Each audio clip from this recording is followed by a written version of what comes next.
on recording. Yep.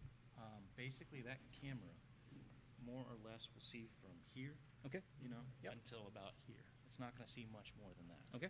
So ideally, stay at the podium for whomever is presenting. Okay. I don't know if you can relay that. I'll try to relay it as I see new presenters as well. Okay. It's just the two of us. Super. Yep. For the next 4 hours? Yeah. Awesome. Good job, guys. And what about the screen there? The screen's got its own little pip and everything. It'll Got be it. completely captured as well. So Perfect. I basically have you guys set up side by side with like a 80-20 split, 70-30 split. Okay, perfect. All right. And then, yeah, the microphone, as long as it's pointing at your mouth, it should be just fine to pick it up. Okay. Feel free to pick it up as you want if that feels more comfortable too. That sounds All right. good. All right, thank you. Let's see.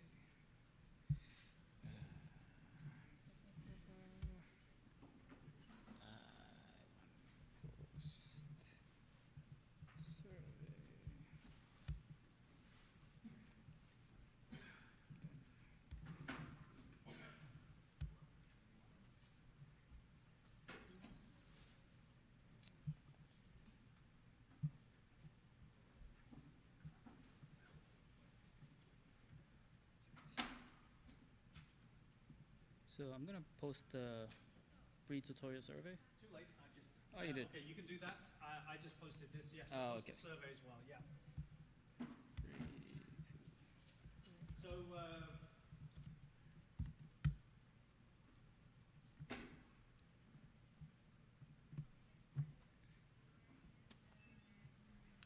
So good morning, folks. So welcome to, what is it? Determining climate risks with NASA Earthdata Cloud. My name is David Aruliah. My colleague here, Kartik, and I will be presenting for you for the next few hours. We have, in the Slack channel, we've shared links to a little pre-tutorial survey. If you could take a minute to fill that out, please. And also, we've put a link to the cloud infrastructure that you can log into. And we will also need you to get registered with NASA Earthdata Cloud. So don't worry, we've got a few minutes at the beginning allocated to do this, if you haven't already got all that set up. So I'll come around and help you all out, but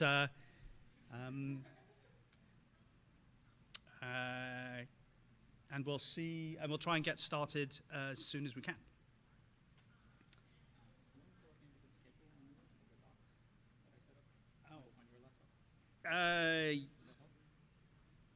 Yeah, I can do that. For us. Yeah. Okay.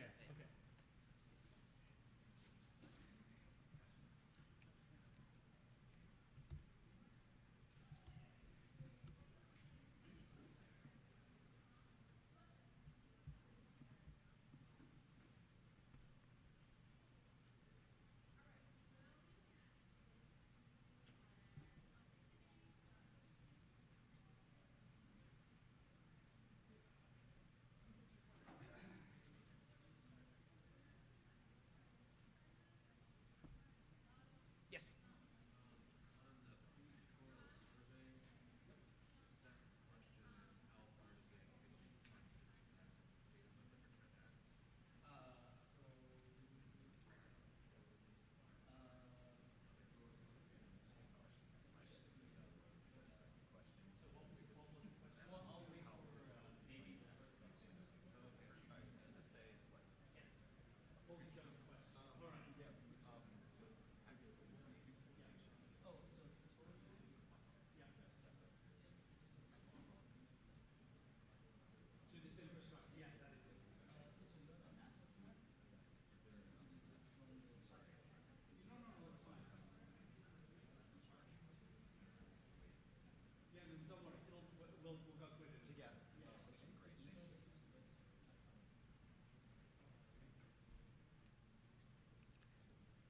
So, Kartik, maybe while they're doing this, if you want to, maybe you want to spin up your cloud instance. It has been spun up. Okay. It's on Firefox.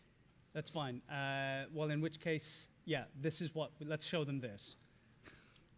When you've actually spun up the the Jupyter Hub Cloud instance. It should launch this notebook automatically. And from there, we can start getting organized.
Yes. Give me 1 second. Uh, Folks. Alright.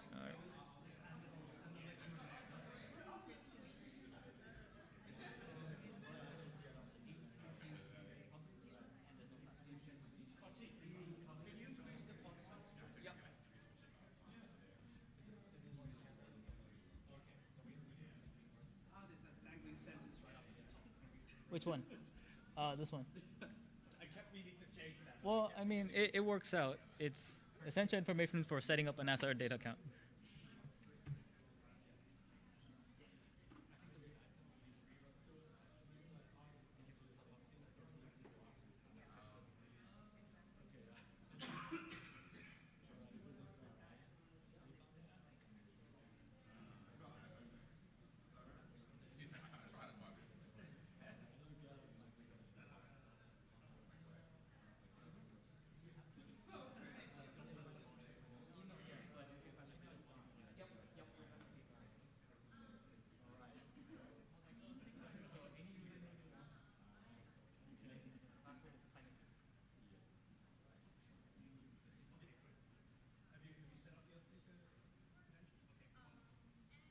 If anyone's trying to set up an Earthdata account and it asks for a user type or a public user.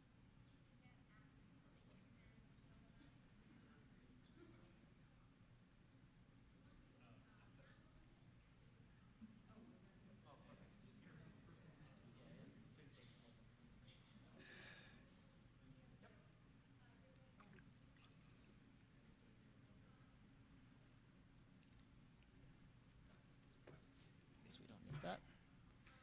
And perfect.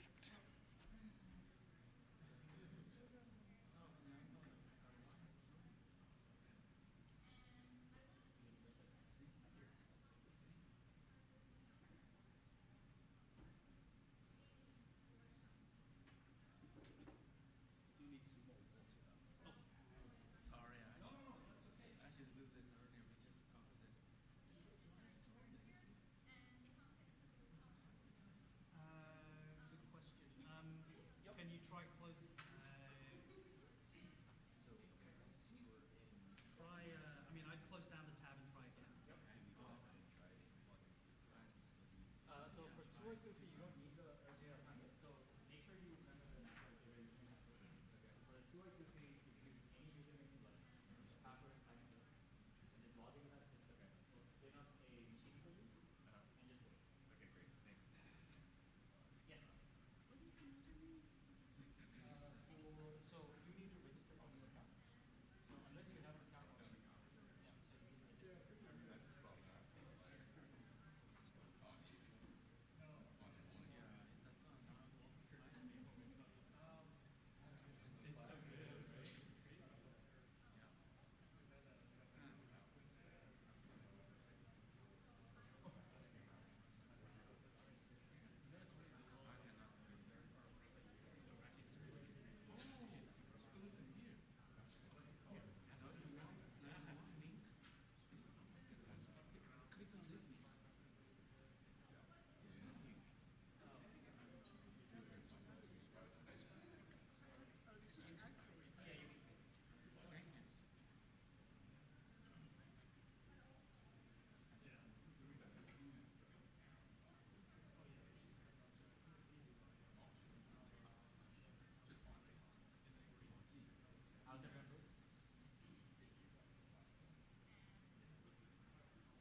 Yeah, I actually had pretty good nights last night.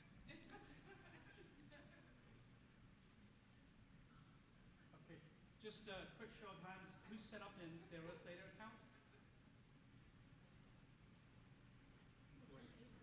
Okay, so then actually keep your hands up if you logged into the 2I2C hub. And then you got there's the last two steps, configuring and then testing. Okay, so let's try this the other way. Who's still who still needs some help? Okay, let's have a look. Where are you at? Yes, I'm sure. Okay, so you're in, you have the Earthdata account? Okay, perfect. So, are folks familiar with Jupyter Notebooks? Jupyter Notebooks? Has anyone not worked with Jupyter Notebooks? Oh, great. Okay. So if you start running the first Jupyter Notebook, the initial setup, if you start running through the cells, at one point it's going to ask you for the Earthdata username and password, and you're going to set it. So if you start executing the cells. Yep. Yep. Cool. Yep. So there, the username and password. So the fourth cell that you execute is going to ask for your NASA username and password. Oh, you're fine. Yes. Yep, you're fine. So you're good. This is mine. You know how to execute the cells. So you can execute the cell, which means you just press shift. Yep. Yep. Just keep going.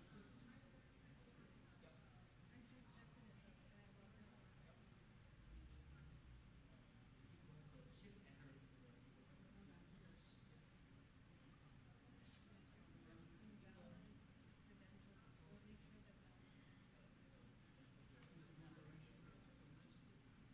What's that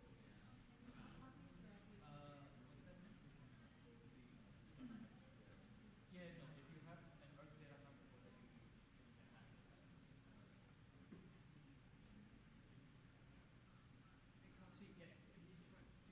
Yep. So she's set up the .NFC. Okay. She's put her credentials in, but she keeps getting an error that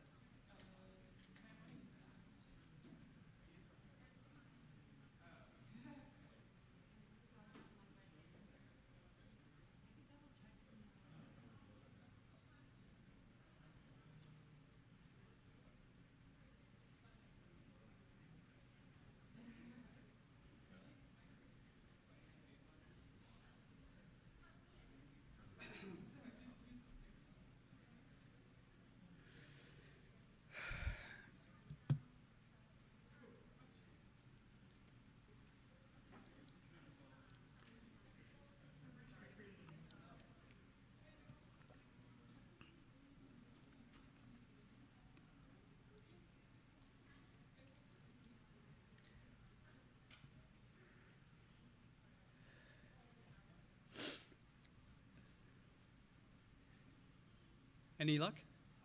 We'll see in a minute.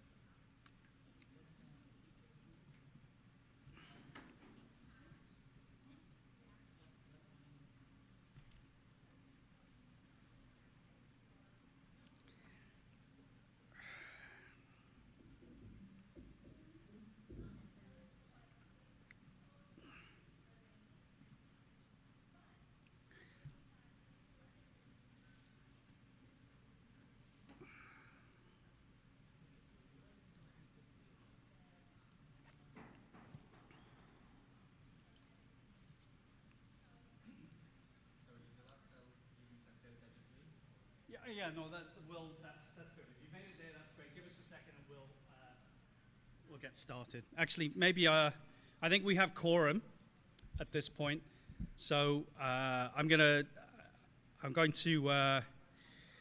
go. So we've just completed. We're in the first the introduction setup folder. So we just completed the initial setup, and assuming that everyone has gotten through with maybe one or two exceptions, we'll move forward. So I'm going to the second notebook, Introduction to Open Science. And I'll just talk a little bit here quickly for about 2 to 5 minutes about sort of the larger scope in which this tutorial is placed. So we've been developing this with some support from NASA. In conjunction with 2I2C, the International Consortium for Interactive Computing, and Metadocencia, a South American organization. And we're developing these resources to try and broaden the access to sort of NASA's Earthdata products. So this is all part of a larger initiative that NASA is supporting called the Transition to Open Science. And so this is really all about making the principles and practice of research more usable. So making it so that more people can get access to scientific results, scientific data, resources, and collaborate in a truly open manner. So respecting diverse cultures and maintaining security and privacy and fostering collaboration simultaneously. So in order to that, so the way this project sort of fits in that context is that there's a lot of data that's available. NASA has over 100 petabytes of publicly available data, and all you need to get a hold of it is to register and get with the Earthdata Cloud as a public user, and that's available to anyone anywhere, not just in the United States. But of course, then there's also issues of access in terms of you need the certain amount of computing infrastructure, and so one of the goals also is to try and help lower the barrier to access in terms of skills that you need. That we're trying to encourage here today.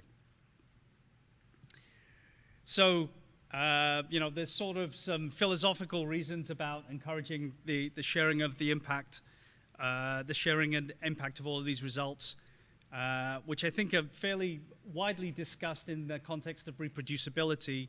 That's been, that many of us are familiar with and discussed in a larger context. So we have a lot of access to these resources right now by virtue of the fact that the internet has actually made a lot of stuff widely available that wasn't necessarily easy, 30 odd years ago when I was still a graduate student. And we're also facing, I think, a lot of, we see a lot of controversies right now in scientific literacy, and sort of, I think, making these kinds of resources, making science more publicly available is very important to improving the quality of public discussion around science. So we have, there's open data, code, software, and results. There's a lot of stuff that we can sort of spin together. I think that we're talking today largely about the data and some of the notebooks that we have. And there's some more discussion here. I won't go through all of this. I'll leave this for you to peruse more at your own leisure. But let's maybe move on to some of the more subject discipline specific content. Let me close this tab and close this tab. So I'll move now into the geospatial background section. Actually, just a quick show of hands. How many? So we've got probably got a fairly broad audience here today. So how many people here are earth scientists of some flavor? And let's say data scientists, computer scientists. Yeah, I mean, I'm an applied mathematician / computer scientist. I could probably pass for a physicist if if I put on a hat and glasses. So I understand these labels are fuzzy. I ask this because, of course, we sort of we want to try and sort of level set everyone so we're all at the same level of background when we get started. So I want to start off talking, first of all, about, so I'm in now the folder 01 Geospatial Background. And there's a first sort of notebook on coordinate reference systems.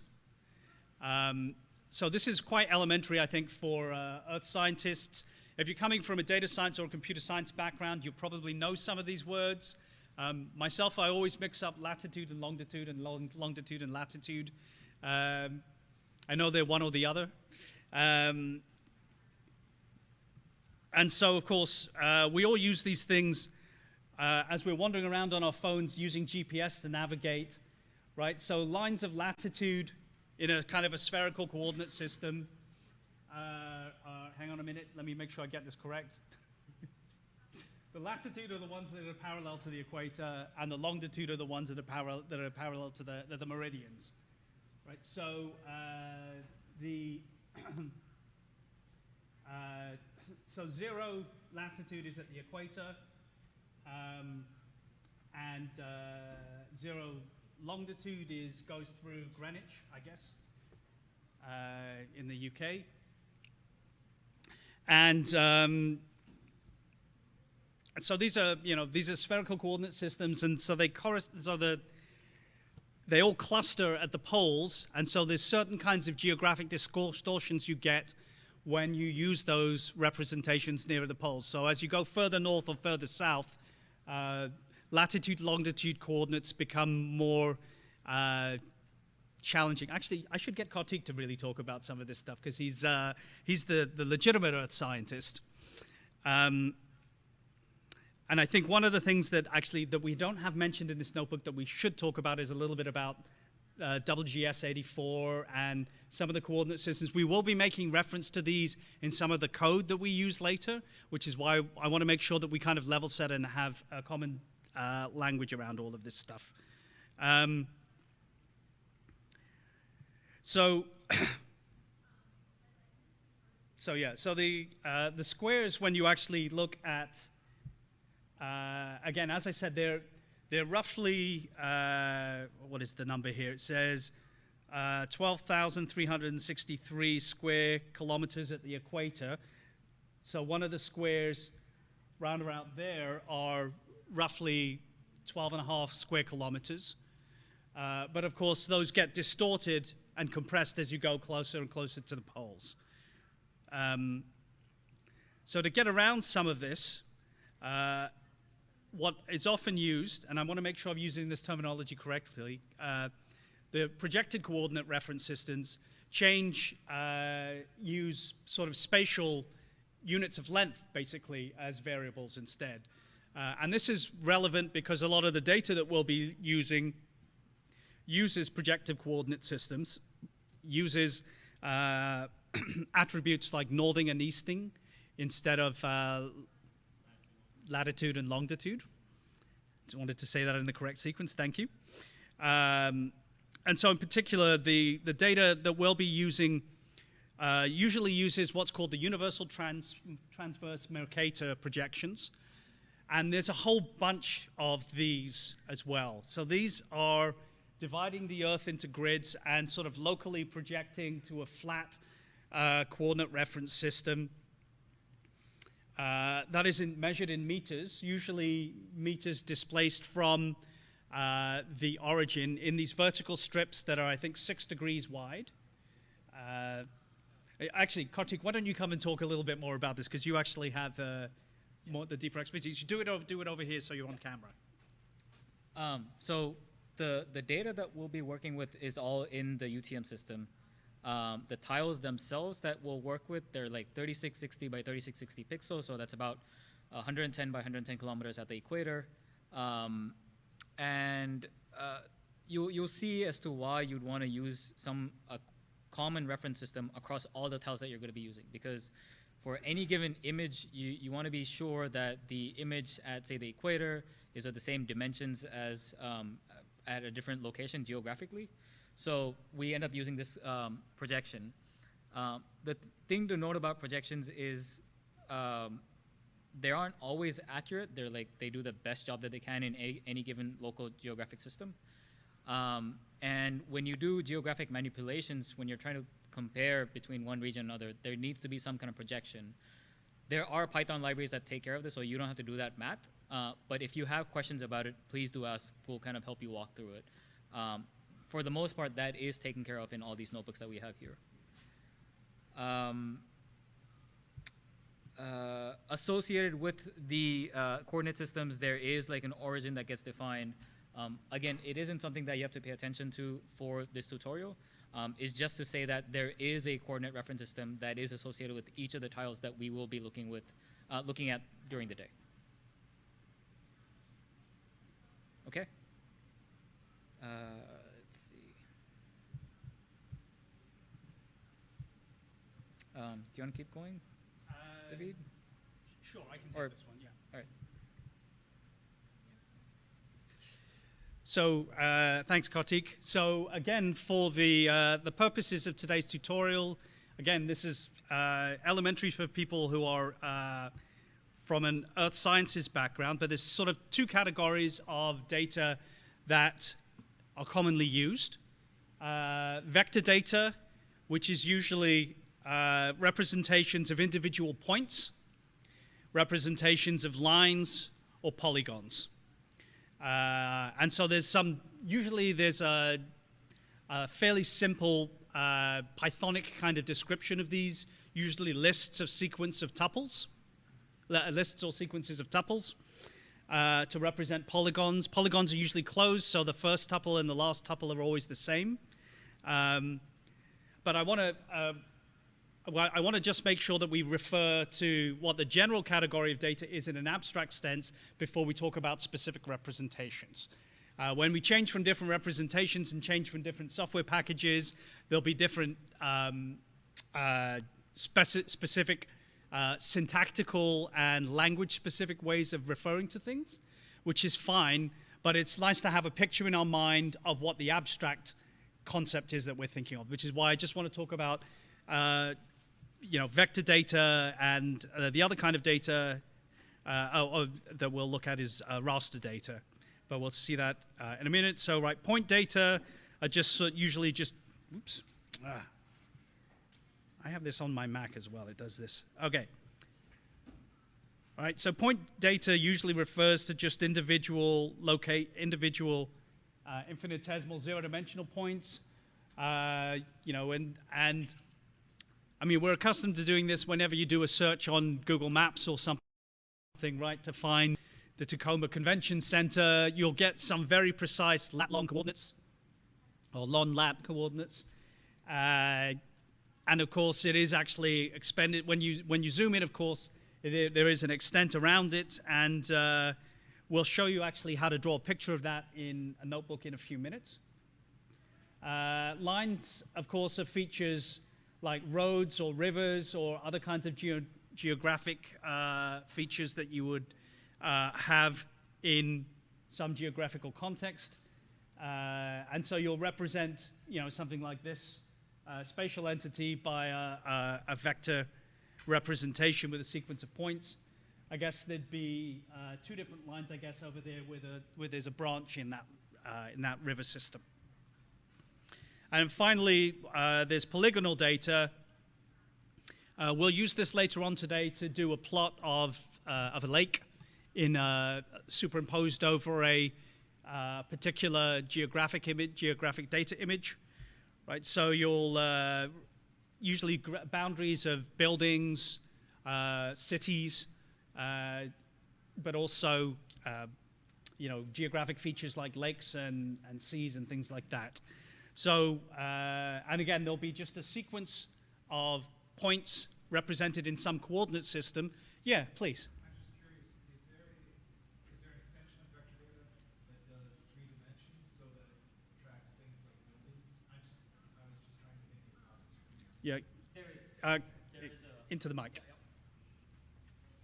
So the question was, is there a data format that does 3D? So we're showing 2D here, and is there a data format that does 3D? Yes, there is one. It just takes into account elevation data as well. So you'd have X, Y, and elevation. Yep. Thanks, Kartik. Okay. The other thing to bear in mind is raster data, which is basically just arrays of numbers, which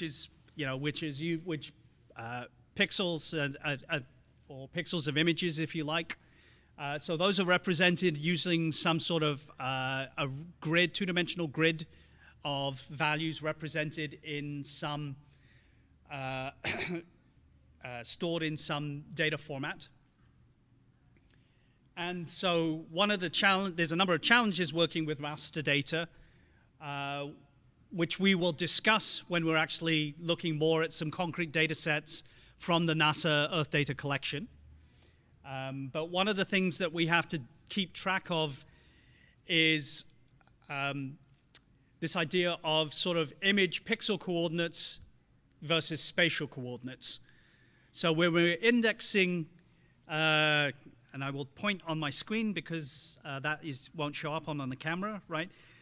So if we look at this two-dimensional grid here, right? So there's a square with a bunch of square pixels inside of it, and they contain numerical values 1, 2, 3, 8, 9, 7, 7, 7, 8, 7, 8, and so forth, which correspond to some physical, observable thing.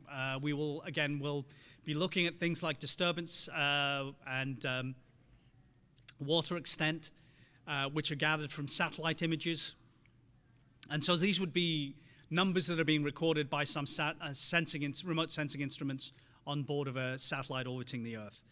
But as the raster data stored in a file, we can think of those as a two-dimensional array indexed here from 0, 0 to 5, 5, right? So the image pixel coordinates are integers, but of course associated with each one of those pixels, there's also spatial coordinates in either longitude, latitude, or some easting, northing, or some other coordinate system relative to some projection defined that's associated with the data set. And one of the things that we hope we will show you today is that a lot of the Python tooling can make this much less painful, because you could do this all in using old C and Fortran libraries. You could do this all even with Python with NumPy and Matplotlib, where you have to keep track of the arrays of numbers. You have to keep track of the transformations between different coordinate reference systems, and it's a nuisance to have to do that. And there's a lot of so one of the things that we're hoping today is we can demonstrate some of the Python libraries that make this a little bit easier for you. But again, I want to make sure that we have this picture in our mind of what raster data is before we start talking about the specific tooling and then start getting our hands dirty with some programming.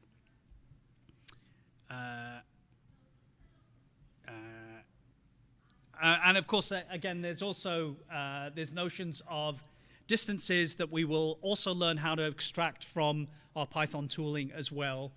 Again, because the pixels are associated usually with some square or rectangular region located on the Earth's surface.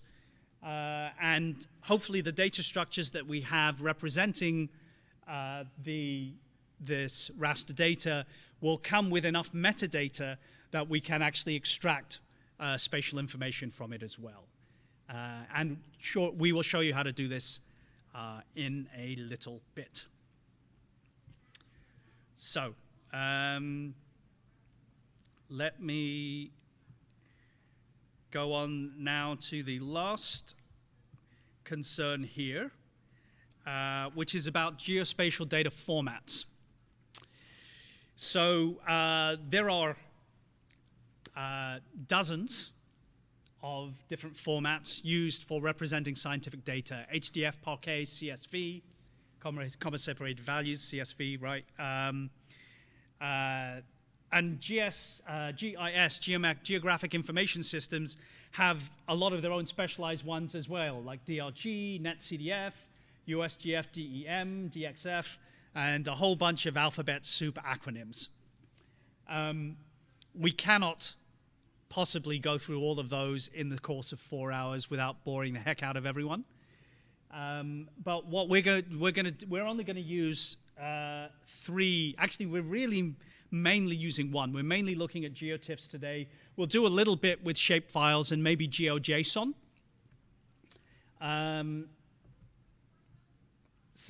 But let me talk a little bit about GeoTIFF. Right, TIFF files are the tagged image file format. They're a pixelized representation of raster data for representing images, high-resolution images that you usually. I mean, gosh, I remember these way back in the 90s with graphic software as it existed back then. GeoTIFF is an extension of the TIFF standard, where associated with a TIFF file, you can insert other tags for metadata that store things like spatial information about how the data. So it's not just that you're taking a bunch of pixels, raw raster data, but you've also got things about the geographic coordinates, where it was taken, what coordinate reference system was used to encode it.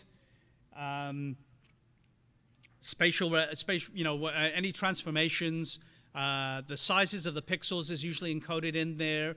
There's a bunch of metadata. We'll see this in a few minutes when we actually start looking at tools. Different models of the Earth, right? There's different ellipsoidal models, geoids that are used. The Earth is, of course, not a sphere, unless you're a mathematician, right? The spherical cow and all those silly jokes. And so there are different kind of ellipsoidal models that geoscientists use. And so that information is all encoded and represented in various resources that geoscientists keep. So that is available also within any given file. Finally, there's also a standard that goes back from Esri. Esri is, it's another acronym that stands for something. What? It's a company, okay. So it's about 30 years ago. So the shapefile standard is actually it's a bit of a misleading name because a shapefile usually consists of a bunch of files, not just one. There's a few mandatory ones that and they usually use some sort of a database format, sometimes even Excel files, I guess, for representing these things. But they're ultimately representing polygonal data or points, vector data, right? So points, lines, or polygons. And again, so it's sequences of geographic points. And again, if you've got the representations of the points, you also have to figure out, what are those? Are they lat-long coordinates? Are they northing, easting in some particular universal transverse Mercator projection? There are, oh my goodness.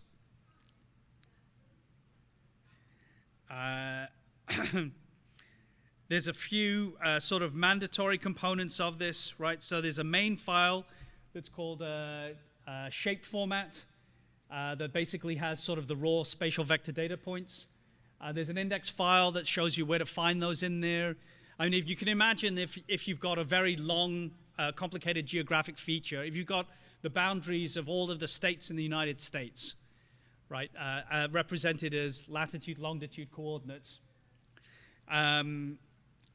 then you might have the index file would tell you where to jump into the file to get the boundaries of given states quickly, right? And there may also be a database file that stores some other metadata, columnar attributes for each shape. and there'll be some kind of correspondence between those main objects in that main file. Again, we'll look at an example of this in one of the case studies later on. And then there's a bunch of other kind of optional files that you might find. Usually a shapefile will come bundled in some kind of a zip or a tar archive. I think that's correct? Yep. Yeah. Because again, it's yeah, because they all need to be sort of put together in the same directory with some common file name, base file name. You can have XML and other kinds of things. You can find all of the details later on if you need it. Finally, there's GeoJSON. JSON is the JavaScript object notation. So GeoJSON is derived from JSON. So it's a way of serializing data in a sort of a plain Unicode or ASCII format so that it's easily recoverable. So you can have a whole bunch of geographic features with the geometry, with the spatial coordinates and such, represented in something that looks like, with lots of nested braces. So it's easily machine parsable. Of course, it's a little bit of a nuisance to try and write these things by hand. But the idea is that all of these things can then be read by any standard JSON decoder as a means of representing geographical data. So again, there are tons of other things, NetCDF, HDF, that we won't be dealing with, chiefly because the data that we're looking at isn't of that nature. But I think that if you get a good sense of how to do the exploration of NASA's Earthdata Cloud for the subset of data that we're looking at today, and you get a sense of the Python tooling, you'll be better equipped to actually try things out with other stuff later on. So I think it's 8:45, which is roughly where we thought we would be right now, which I'm surprised by. Well, why don't we take 5 minutes, stretch our legs, get some coffee. I'm just going to real quick say something. Yeah, please. Kartik, let's... So David had this really difficult task of going through all this theory, which I will readily admit is super dry, and I'm not envious of his job. We will be looking at actual data that's on the cloud itself and local to the system that all of you have spun up. So that's kind of the next steps that we're looking at. I just wanted to reinforce the point that the thrust of this tutorial is twofold. One is all of this is happening in the cloud, so none of the compute that you will be doing will be happening on your local machines. So as long as you have a stable internet connection, this should all just work. That's one. And then the second is this is meant to kind of motivate the use of remote sensing data, so data from satellites, and making sure that you write reproducible software. So this is going to be, for the most part, even if you log out of your system and then log back in, as long as you use the same username, that instance should remain there. So we're trying to motivate like this kind of reproducible software workflows. So we will be getting our hands dirty with actual raster data and vector data soon enough. This was just some kind of theory to level set, as David said. We'll take, I think we have 8:50 to 9 as a coffee break. Yeah. But we can have questions and make sure that everyone's on the same page before we go forward. Yep. Yeah, so let's see. Why don't we... Yeah, well, it's 8:49 now, so let's take 10 minutes, get some coffee, come back here. We'll start again at 9 promptly, and but we'll start doing some coding then, so we can actually get our hands dirty.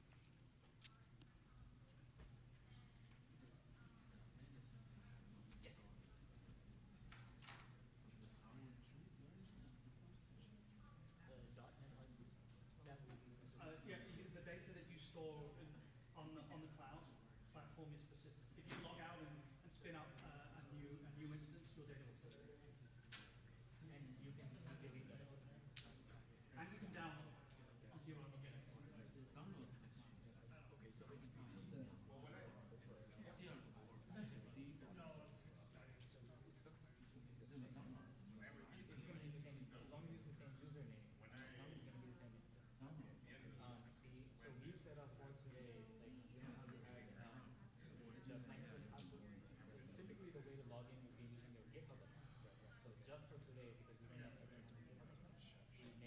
I'll make an announcement about it at the start of the next session.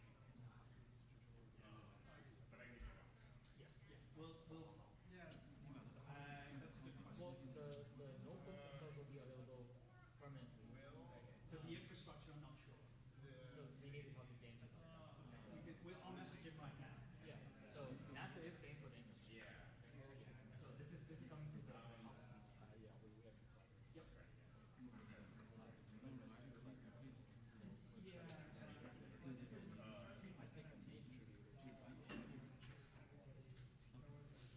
Our C files, they get kind of encrypted first before everything. So That's something that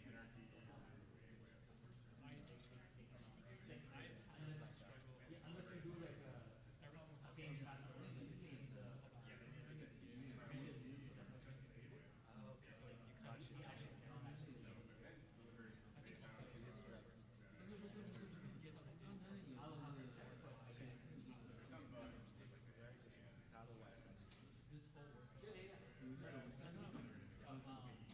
I will confirm that to the church. Yep.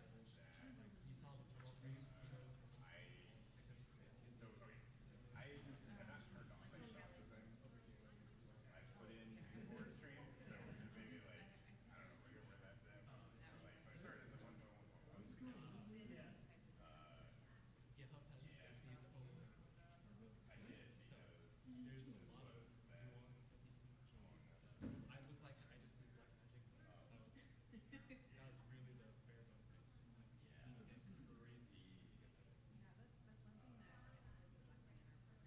crazy. set up because they have a energy markup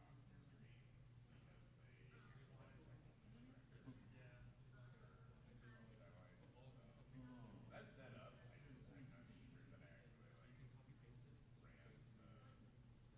ran the records of those yet. Git code and copy that. And then so basic create this entire thing. For the 1.1.1. Move it to your personal. Because that's then If you don't want to deal with the kernel, because sometimes GitHub can be very difficult, you can download a GitHub license, which is just a GUI that does everything for you. Yeah, if GitHub's a great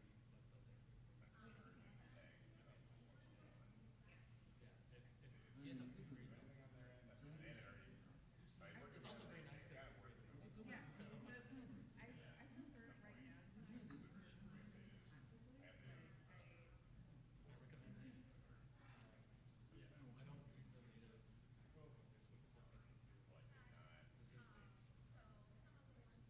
most people use this.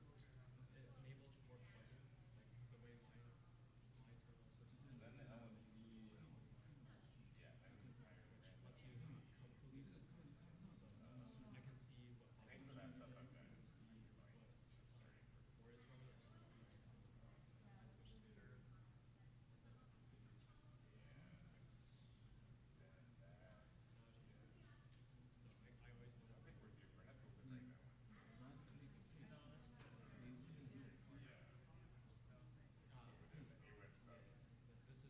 always know that.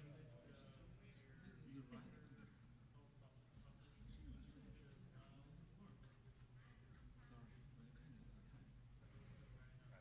I think we're different now. This is the thing that Yes, for my work, I prefer using geo packages just because they bypass a lot of shapefile limitations. And I'm just wondering how like they fit here. How is it encoded? So I use geo packages and I use shapefiles. Shapefiles are nice because there's libraries like Shape that go along with it and really well. There's pros and cons to it. There's nothing wrong with geo packages. Sometimes shapefiles are slightly more efficient. They play well with software like UGS. I haven't tried loading them.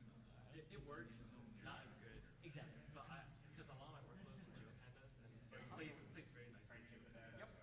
And unless we have longer column names and stuff like that. I was just wondering like if the encoding like where does it fit? Because like for shapefiles like it produces 5 files and then GeoPackage is 1 JPEG. Yep. So it's a question of primarily being so if you go online right now and say so we show a tutorial for like an application called Lake Me that's run by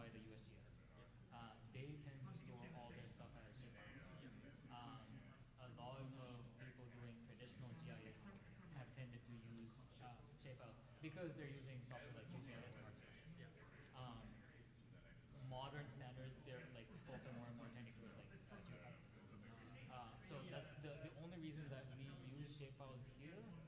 The only it's convention and it's the fact that if you go online and if you like give me the shape of XYZ feature, more often than not you run into shapefile. So from that standpoint, it's slightly more complicated, but it is also inefficient in some ways. Yeah. Yeah. I just hate having short columns. Yeah, yeah. Have you used like MATLAB? MATLAB or IDEO programming? I'm more of a data scientist in this field, so I work purely with like Python, QGIS, ArcGIS. Okay. Yeah, no, the reason I bring that up is it's a question of, so a lot of software historically in data science was written in MATLAB and IDEO. And yeah, and now like everyone since Python is free, and so those are K software. And now Python is free, so everyone's migrating towards Python. So and Python found itself where you go online, there's tons of resources. And so it's more easier to adopt. And so the argument that I'm making is like it's a kind of similar struggle with shapefiles and geopackages. Where geopackages is the direction to go. But right now you're trying to straddle this balance between what exists, which is a lot of shapefiles online, and what's coming up, which is geopackages. Yeah, let me know.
Okay, we should probably get started again.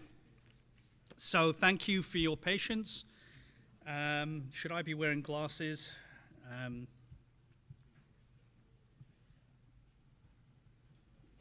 me shut down that notebook.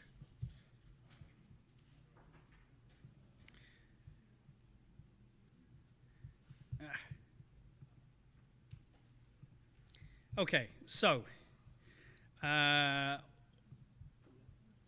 one of the things that I want to sort of, now wait, where is Slack? There it is. So in the Slack channel, I just put a link to the Opera applications repository.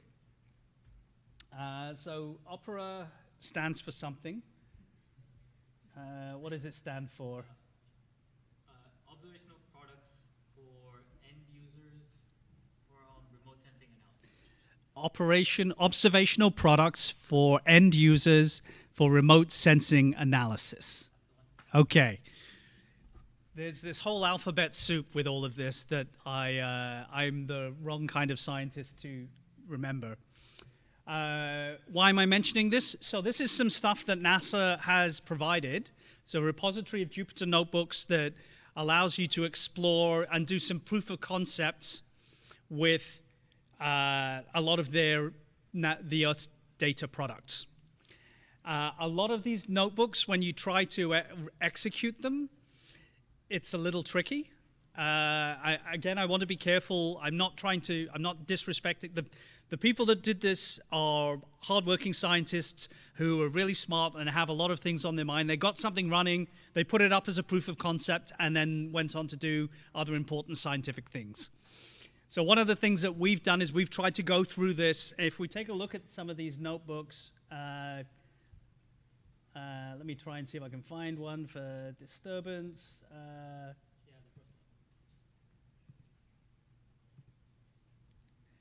Right, if you look at these notebooks, there's a lot of information, there's a lot of code, there's a whole mess of imports, and you can try and run through these. And what I find is challenging when I was trying to work out what the heck is going on, because I'm a lowly computer scientist, is just deciphering the physical kind of content and separating the different computational concerns when I'm just trying to get this code to run.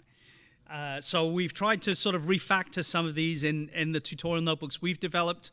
But I would encourage you to I put the link in the Slack channel. If you want to go and take a look at these, and if you're a smarty pants that can actually work this stuff out more effectively than me, then please go, more power to you. Why am I sharing all of that level of detail with you? Well, we're going to go now to software tooling. So the first notebook there, I've made two little notebooks up here, just to sort of get us to, and now we get to do some fun stuff. Now we actually get to do some computing. And I'm going to try and put on my software engineering hat, because I want to make sure that we understand every line of code as much as possible. Later on, when we start looking at the case studies, it'll be dense, kind of like what it is in the Opera repository there. But hopefully by the time we've gone through this material, some of the bits that might seem cryptic before will seem less cryptic now. That's kind of the goal that we have in doing this. So we're going to make use of a number of Python libraries. If you look at that Opera repository, it's contributed by many different people, all of whom use their own favorite tools, particularly for software visualization. I'll talk about that more in the next notebook. So we're going to primarily be using Xarray. Show of hands here, who's used Xarray before? Okay, so about 50-50, that's okay, that's good. I'll explain why Xarray is cool. And we're going to talk also about raster IO and RIO Xarray as sort of libraries for working with raster data. And think about this just from the point of view of moving data back and forth. And in particular, we're going to be thinking about this in the context of GeoTIFF files for raster data, which we're primarily going to be using. So, and if we're lucky, that all worked. Since we're all working in the cloud, I'm confident that's the case. If you're all working on your own machines, I would be pulling my hair. If I had hair, I would be pulling it out right now. Okay, so before I talk about Xarray, I'm going to quickly talk about RIO Xarray, which is a little bit of a cheat. Raster.io is a library for reading raster data, input-output of raster data, hence Raster.io, or Rasterio. I don't know how people pronounce that. Raster.io, because it's raster and Yeah, but you might call it raster. You know, it's like people that say it called NumPy, Numpy, and SciPy, Skippy. I had a grad student that used to do that, just because she was very playful. Okay, what am I saying? So Raster.io, Xarray, RIO Xarray is a library for adding the Raster.io interface as an extension to Xarray. There's only a little bit of that that's particularly useful. The only thing that we're going to be using is really the Open Raster.io function and the Xarray.dataarray.rio extension. We'll use these a little bit in the tutorial. We don't need to know much about it. The only reason I'm introducing this first is because we're going to first of all be reading data into an Xarray data structure, into a data array. So the first thing I'm doing is I'm just using the pathlib library, which is my favorite way to organize local file access in Python. If you're still using OS, the OS library for doing this, you're making your life a little bit harder. So you can make a local path. I'm just reading from the local file, and that took about 21.8 microseconds. And I loaded into a data structure called DA. We will examine that in a moment. But before I do that, I'm also going to, so this file is stored locally in the repository. You just downloaded it. It's only about 2 megabytes in style. It's a GeoTIFF file. It's actually from some S3 bucket. You could also get it from the S3 bucket, but notice that takes 2.16 seconds versus 21.8, so like a millisecond, so a factor of 100. And I'm just going to check. So I loaded one into data structure DA, another one called DA_remote. I'm going to verify that those are both the same.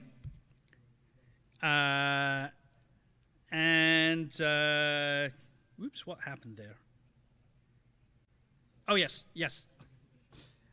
What did it do? I used .all, which is basically comparing those element-wise to arrays element-wise. And since they all worked out to true, it gets reduced to a single data array whose only entry is true. In other words, I did the same thing, but I did it faster locally than remotely. Why am I pointing this out? I'm pointing this out because at the moment we are working with a single file. Later on, Kartik will be doing some case studies where we're using the NASA Earthdata interface, the API, to find many files all at once. And if we were to use this tool, then that means we would be multiplying the work. And so later on, in this notebook, I'll be showing you how to do slightly lower level access using Raster.io instead of RIO Xarray. And when we're working with remote files, that might be something to consider. That's the reason that we are looking at that. Okay, so let's look at the thing we just created. We created a thing called, a Python object called DA. And I'm sorry, this scrolling is really wonky here.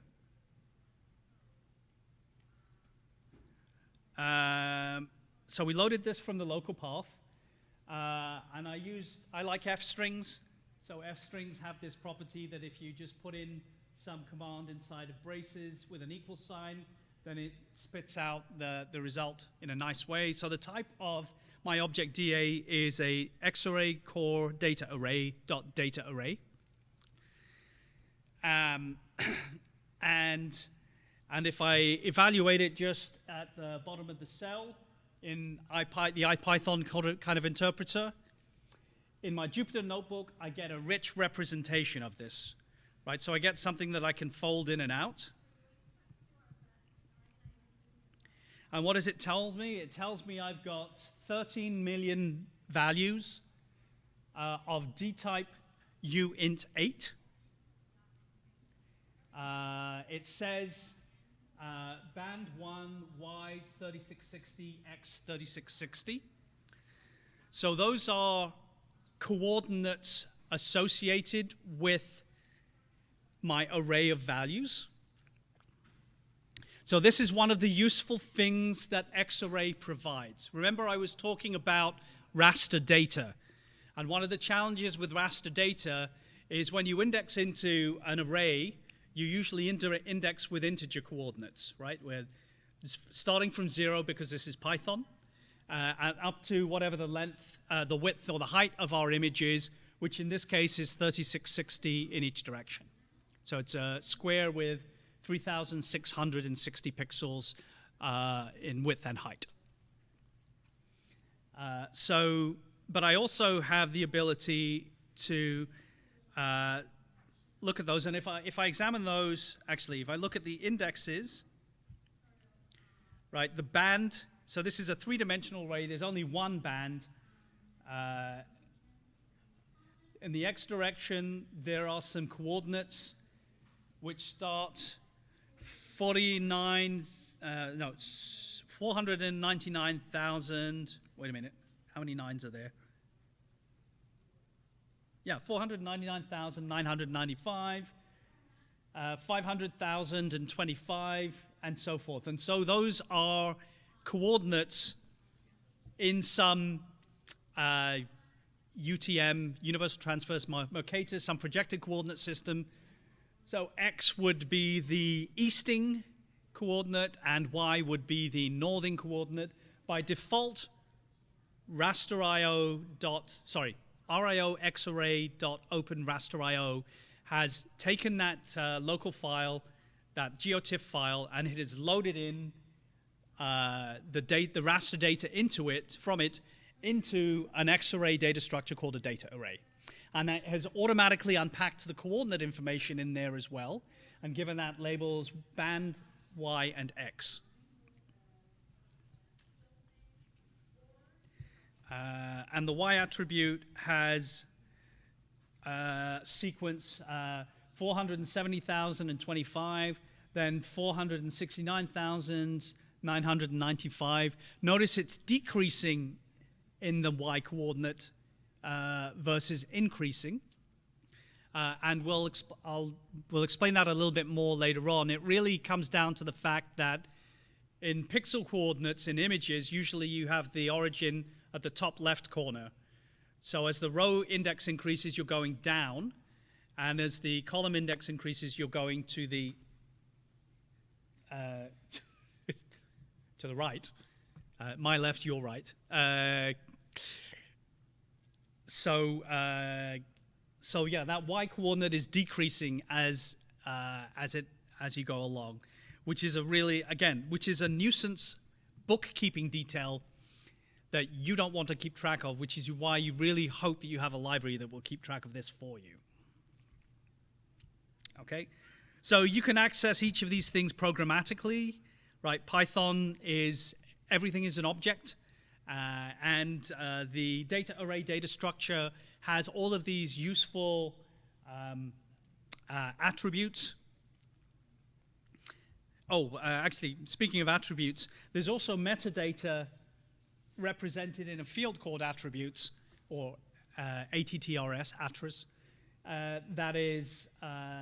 that stores other metadata that's stored in that GeoTIFF file, and it's pulled it out automatically and stored it in with my data structure. Right, so I can find out stuff about the coordinates. If I want to, I can pull out individual elements from the coordinates as a NumPy array using the .values attribute. So if I do da.chords and then this sort of dictionary style bracket string x close bracket .values, that gives me a NumPy array that has all of those numerical values. da.dims is just the labels associated with the dimensions of my X array. Notice it's band YX, and that refers to the fact, why is it like that? I guess it has to do with the sequence in which the pixels are ordered in the GeoTIFF file. Kartik, are you here? Yep, I'm here. Yeah. Just a quick question, why would that be in there's a sensible reason why it's in that order, and I'm trying to remember what it is. It's listing Y before X instead of X before Y, and that's got to do with the sequence in which the pixels are stored in the GeoTIFF file? So Is that if the pixels are into the mic? So when you think of matrices, typically things are ordered as row first and then column second, and so that's what that is. So it's Y first, so that's rows, and then column second. That's all it is. Yeah. When we look at actual geographic data in coordinates, oftentimes that gets flipped around, where it's columns first and then rows second. When you're thinking of, when you go on Google Maps, for example, it's typically lat long rather than long lat. So it goes back and forth like that, so that's why it's Y and X here. Gotcha. Yeah, that's... Thank you, Kartik. Yeah, so we can attribute those attributes that we looked at in the rich representation. We have something that looks like a dictionary. And probably has dictionary style access. So we can pull out things like offsets and scale factors, long names. This particular file is maximum vegetation loss anomaly. In a few minutes, Kartik will be explaining some of the things about the NASA Earthdata products, and we'll be explaining what that sequence of words means.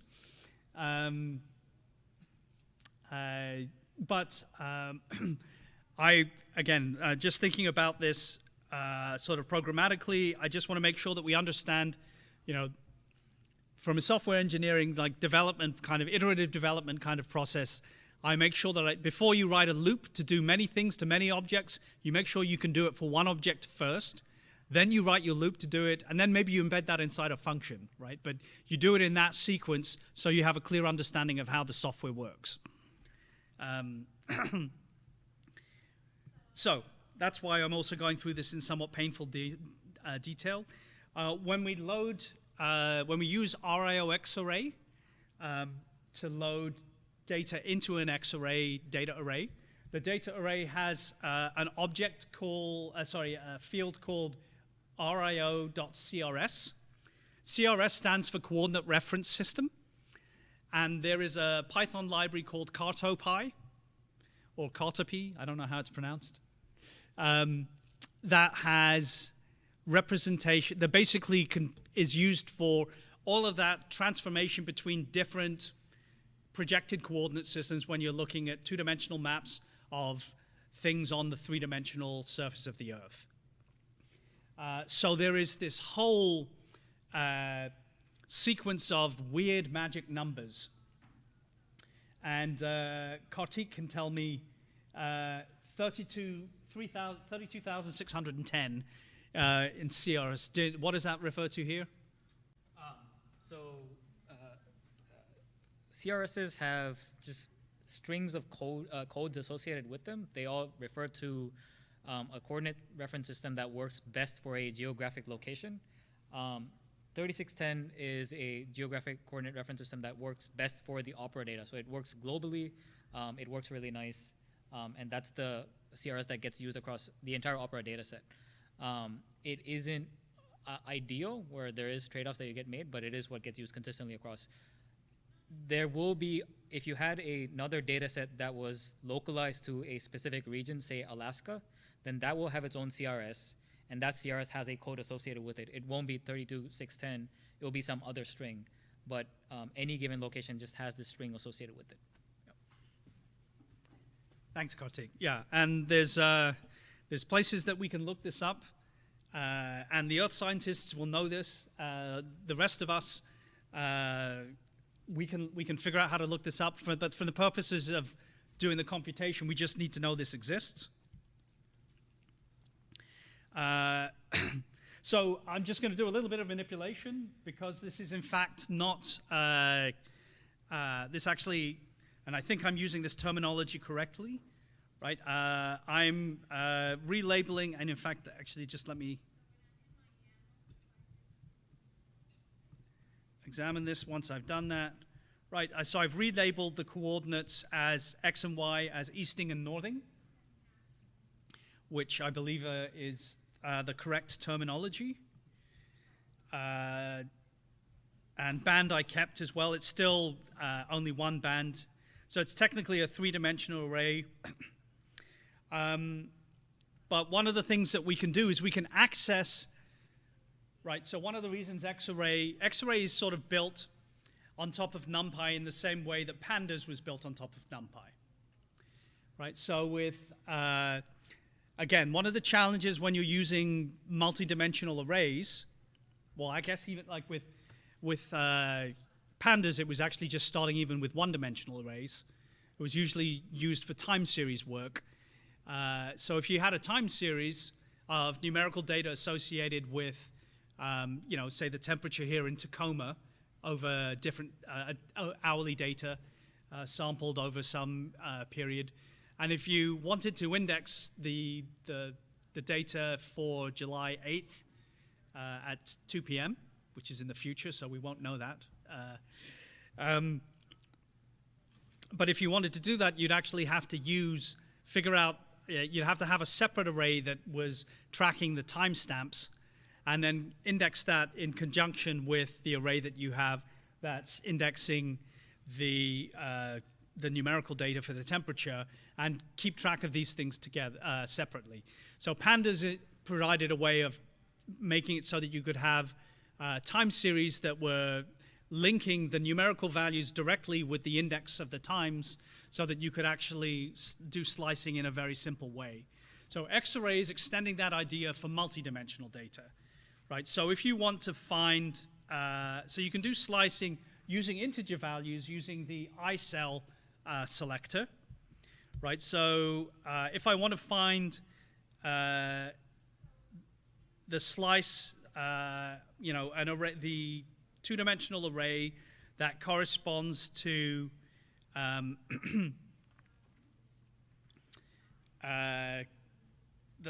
slice 0 and 1, and in the index on the easting coordinate.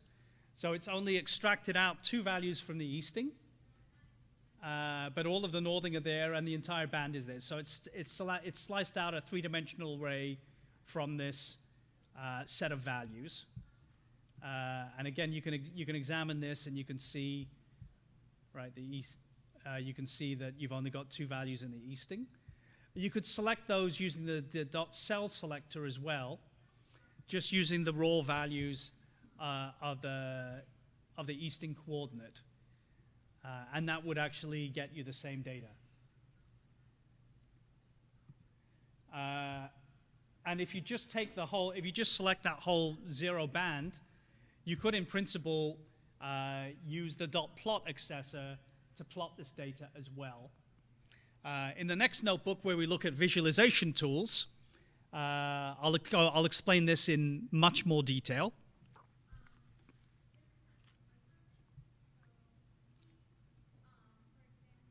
And we can see certain properties of this thing. It's actually, again, X-Array has done some of the work for us for this.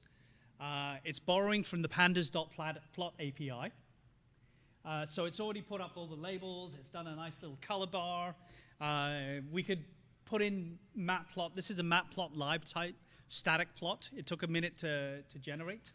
We'll show you how to do some stuff with interactive visualization in the next notebook as well.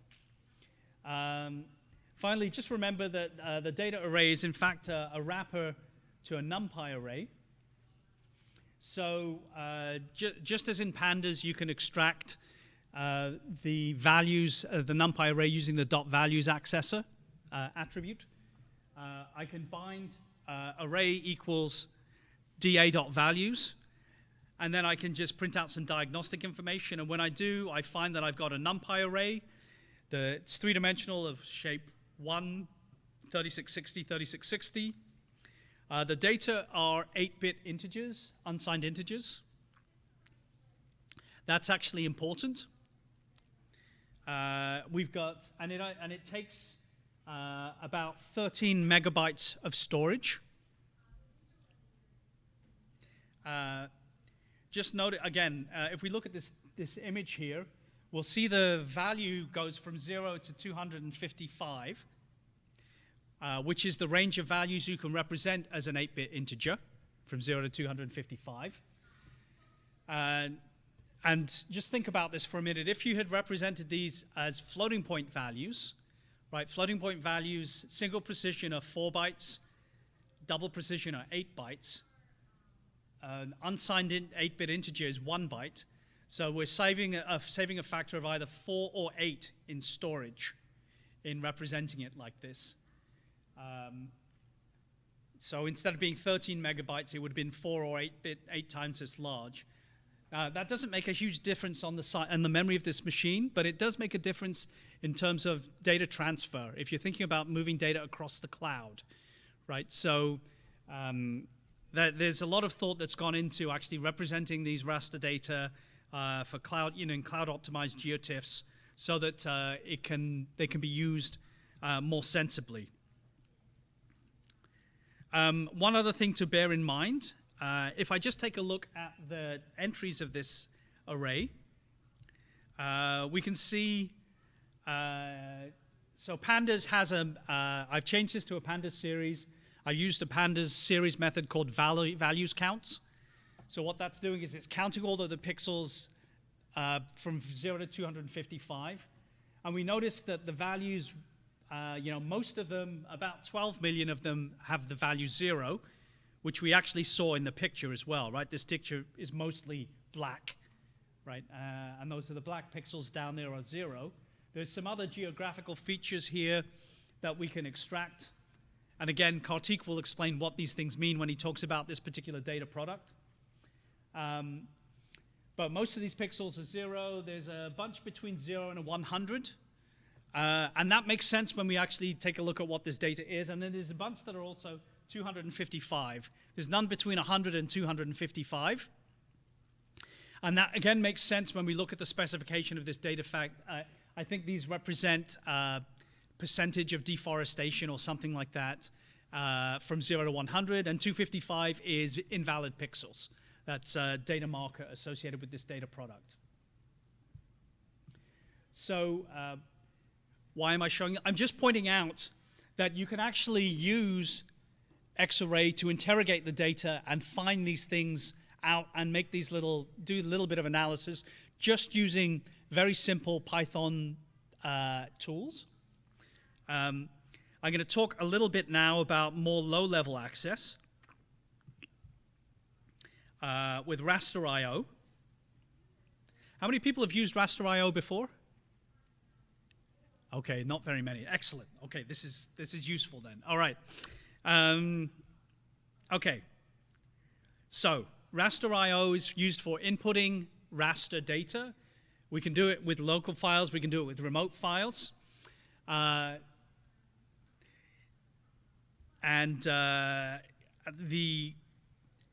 It's proved to be a kind of a difficult problem for a lot of geoscientists.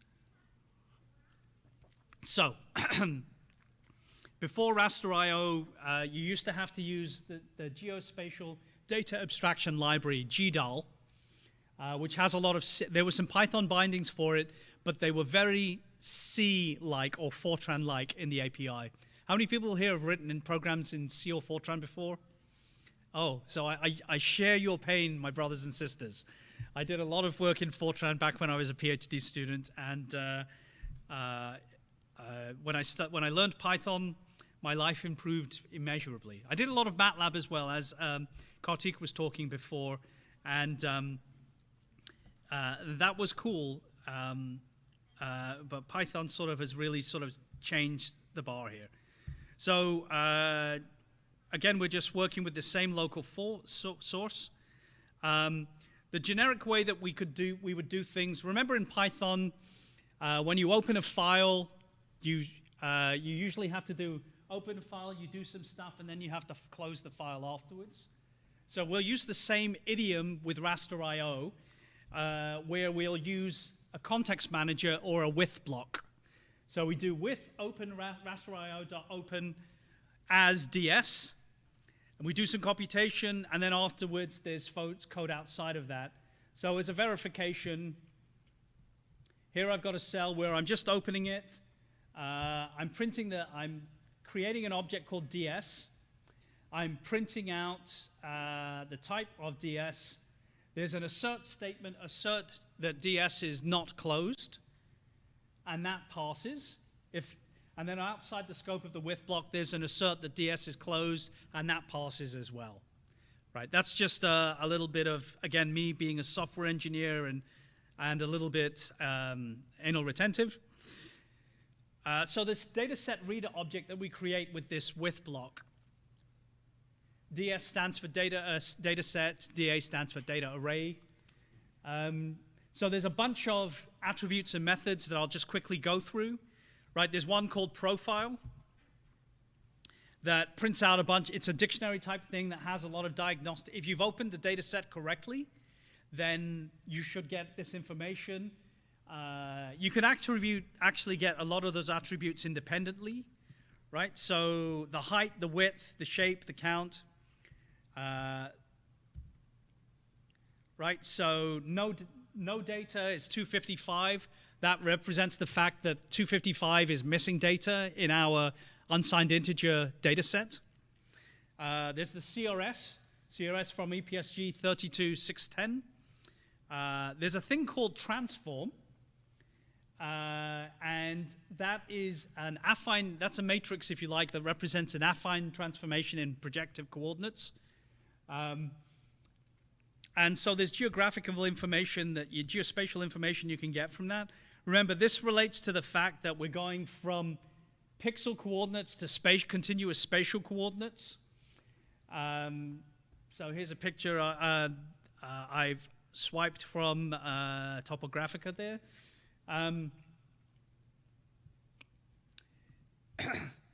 So you can get actually useful information from this. So for instance, that transform, this is a representation of a 2x3 matrix.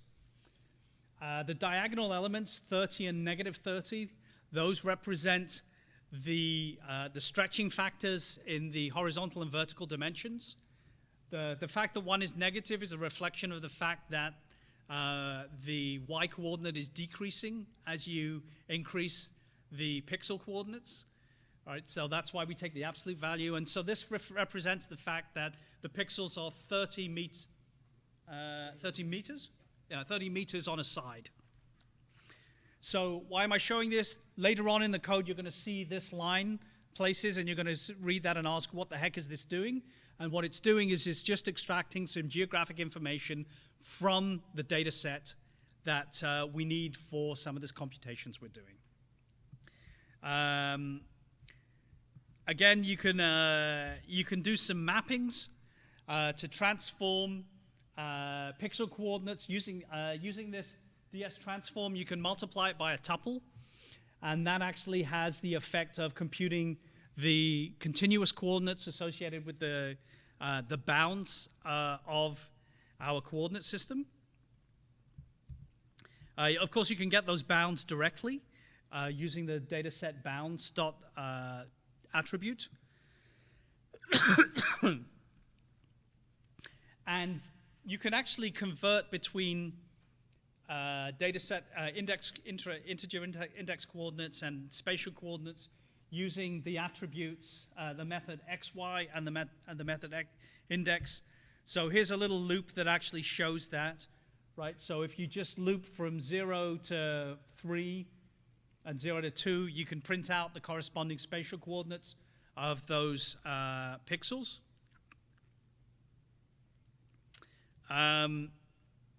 Actually, that's not exactly the case. Actually, if you actually look at the pixel coordinates, they'll usually translate to the center.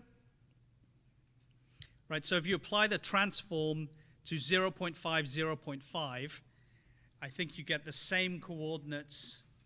Yeah, that's right. This coordinate here is the same as what we get when we do the 0.5. So when we do that mapping using xy, it actually maps to the center of the pixel. Because the bounds, so that's actually 15 meters off from what we had when we looked at the bounds, the left bound. This is really tedious bookkeeping stuff. Again, this is the reason why you want to use a library that is not going to that is going to figure this out for you. I'm showing you this just so you recognize that you can actually work this stuff out using raster.io, using Xarray, using these software tools. Finally, you can do this the other way. You can ask yourself, if I have this spatial coordinate, which pixel does it live in? I beg your pardon. And finally, you can read the array from the data set into a NumPy array directly using raster.io, using the ds.read method. And we'll use that in some of the code that we develop later on. Notice when I do it locally, it takes 18.6 milliseconds. When I do it remotely, it takes 2 seconds. Again, roughly a factor of 100. So there is some art to using raster.io to control when you're doing the reads directly. I think I probably should have put some timing experiments in as well to show when you just access the metadata, it's probably pretty quick over the internet as well. Because it's a very small amount of data that's moving in that case as well. So, but when we're doing these cloud-based sort of data proximate computing kind of workflows, that is a consideration to make. Okay. Let's get on to data visualization. And can I shrink that? It's not letting me shrink that down a bit. Oh, I can just minimize it that way. That's what I'll do. Okay. So the primary tools we're going to use are, now again, if you look at the Opera repository, there's Matplotlib, there's Folium, Leaflet, there's a whole plethora of Python visualization libraries. We are going to use Holoviz. Tomorrow, I think Jim Bednar from Anaconda. So just disclosure, I mean, I used to work at Anaconda as well, which is kind of where I learned all of this stuff. And the people, Jim and other people who work on this stuff are friends of mine. So I think they're fantastic, but that's my bias. So the Holoviz family of stuff is some stuff. They're a very nice family of libraries that allow you to sort of approach thinking about data visualization in a certain way. You know, if you like using Plotly and Altair and all of these other tools, you know, those are all fine and great things as well. We wanted to try and make this tutorial focused so it's less scattered in the number of things we have to learn in order to do some examples. So Holoviews is sort of this core package that GeoViews and HVplot are built on. Holoviews basically approaches, the idea is that you tie your data, when you make any kind of visualization, you want to link back to the data directly. So it uses sort of this object-oriented framework to make what are called these elements that connect your data to whatever the things are, the visualization you're trying to manipulate. So GeoViews is an extension of HoloViews that adds CRS, coordinate reference systems, to it. So, and it ties in all of the Cartopy tools. And with HoloViews, you can use Matplotlib or Bokeh or Plotly as backends for doing plots. So we're going to just use some tools here to do that. Oh, wait a minute. We've got all. Let me clear all the outputs. Just clear outputs of all cells, and let me just restart and run up to this selected cell, just so that I have this clear in my mind.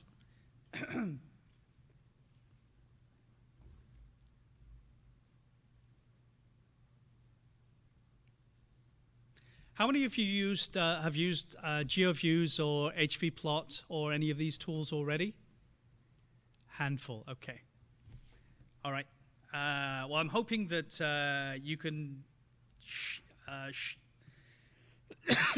you can still find this useful. What I want to do is just illustrate some of the basic workflows. If we want to do something like display a base map, GeoViews has tile sources so we'll use the OSM, the OpenStreetMap here, but we could use Esri or various other ones. The option system allows us to use this opts method attached to any one of the elements. The result here, the default backend we're using is Bokeh, which means we get an interactive plot that we can pan and zoom and do various other kinds of transformations quite easily. We can reset it to the original view. So we can try and find, let's see if we can find Tacoma here, since this is where we are.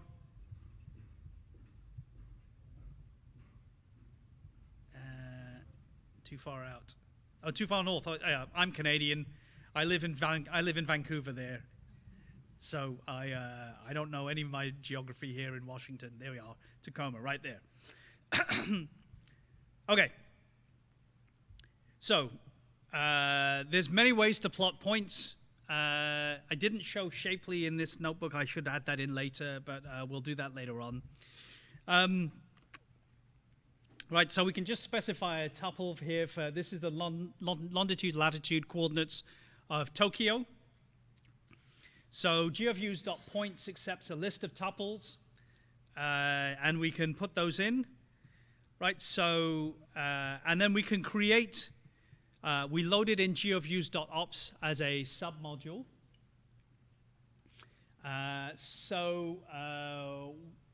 We can specify the point options in an object there. And so I can then do two things here. I can create my Tokyo point using geoviews.point. So I made that object in that cell there, and now I can render it.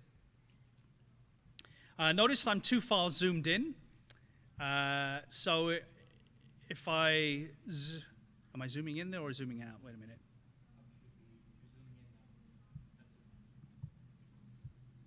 And give it a second here, and it should render the background.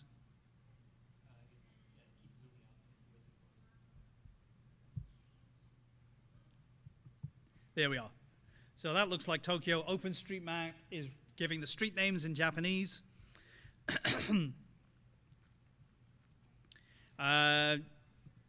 So one way to do it is we could actually specify global extent true. Of course, then we have the opposite problem that we're zoomed too far out. And so we can zoom in a little. There's actually some code that we can put in to do that. I haven't put it in this notebook. I apologize, but we will. But Kartik will explain it when he actually does show you some examples of that later on.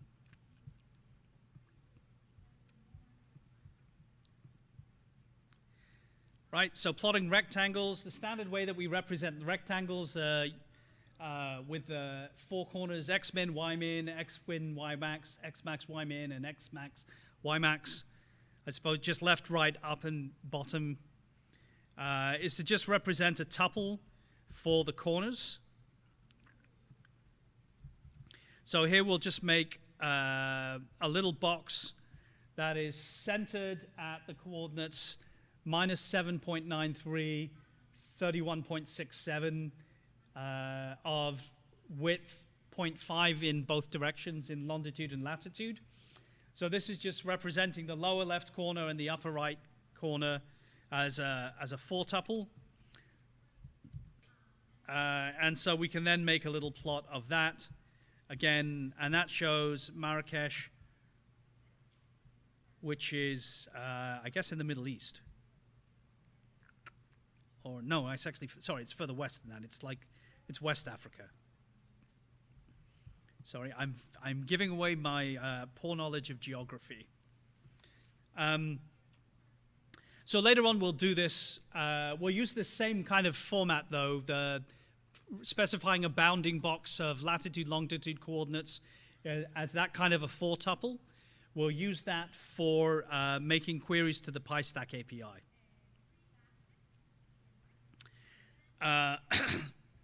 Next, I want to quickly talk about hvplot.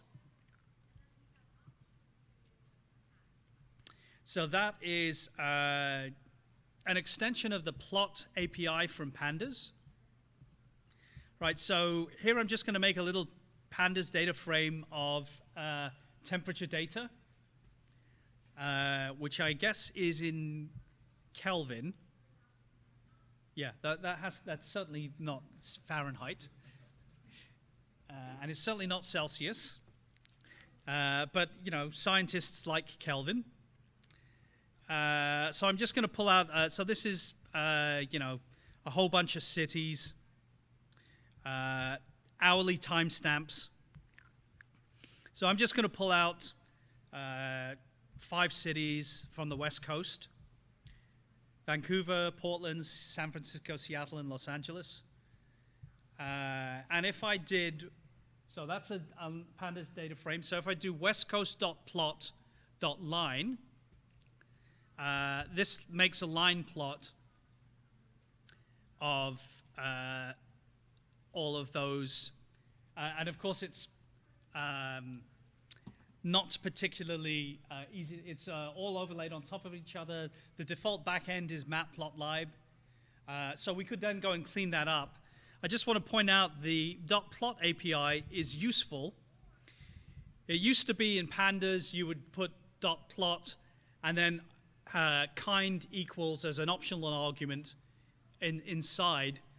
And that was kind of problematic from an API design point, in my opinion, because it's not as easily discoverable, right? If you've got this .plot API, one of the things that it allows you to do is you can use tab completion to then figure out which function that you really want, right? Like in a Jupyter or VS Code or any IDE that allows interactive development. So it helps you work that out. So that API was so successful that it was extended by X-ray developers, and hvplot borrows from this as well.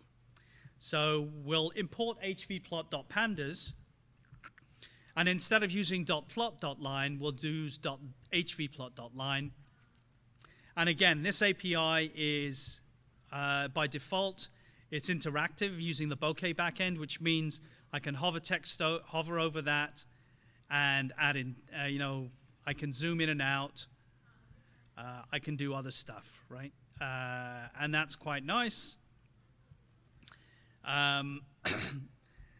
I can try and make it a little bit, you know, some modifications to it by specifying options to that command. I can also create other, you know, I can do things like resampling to smooth it out. Here I'm resampling every 2 days. So this is hourly data, which is why it's so noisy. And so if I take that and I smooth it, I can see trends a little more clearly. Let's smooth it over 7 days. so I can see a little bit more clearly that, you know, Vancouver is actually a little bit colder than Los Angeles. You can see is much higher up, right, because it's further south. And you can observe other trends like that, right? So you can, the goal of HVplot is to make it easy for you, of HoloViews is to make it easier for you to iterate with your data and do analysis and visualization smoothly and get an interactive visualization that you can play with and muck around with your data as easily as possible. So similarly, we have this for X-array data.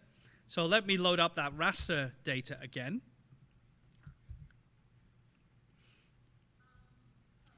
I'm going to squeeze the data. So remember, we started out with a three-dimensional data set, but it only has one band. So what I've done is I've squeezed out that extra dimension using the data.squeeze method. I've renamed the data, the coordinates as easting and northing. And again, I could just plot that. By default, that uses, I think, p-color mesh, or maybe quad mesh in Matplotlib. It takes a minute to render because it's a fairly high-resolution image, and it's making a static PNG file out of it. HVplot, by default, it uses the raster image class, and I get something that is not all of that, not that nice initially. What I'm going to do now is I'm going to just go through and add in some options one by one and show you how to improve this plot.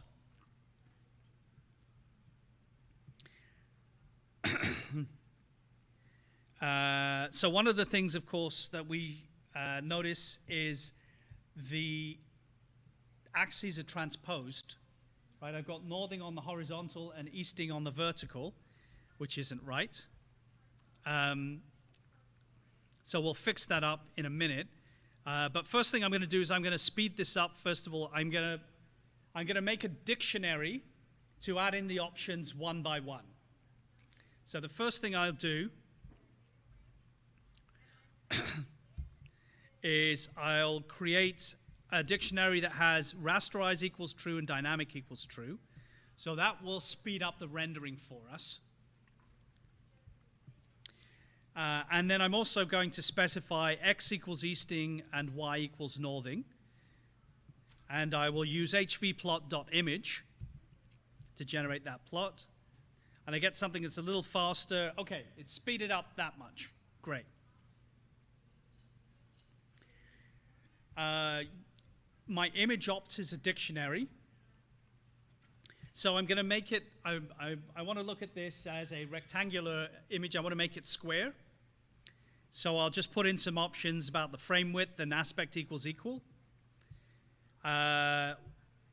Remember, the star operator is dictionary unpacking when you use it for keyword arguments. So this is kind of a nice way to sort of slowly, incrementally build this up. So now I've got something that's looking a little bit better.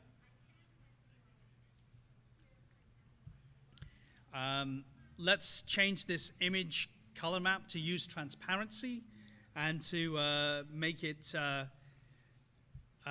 use a color map that is built in with HoloViews. And we'll also set the limits from 0 to 100 because we know that that is kind of the dynamic range that's of interest in our diagram.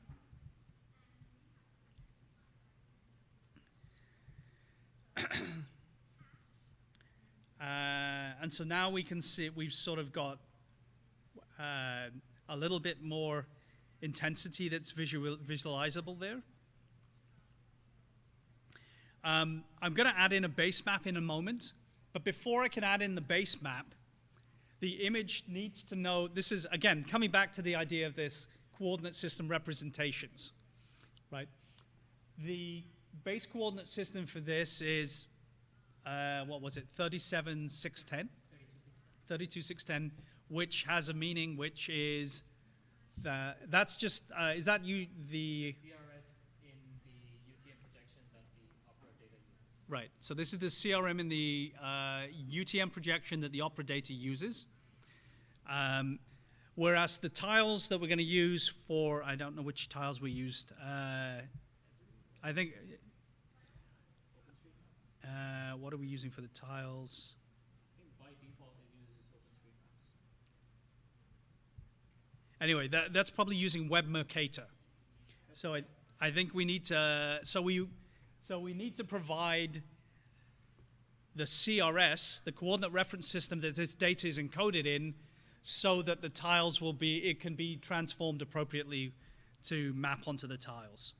Or the other way around, I should say. The tiles can be transformed to map onto, the base map can be transformed to be coordinate with this data when we display, this raster data when we display it.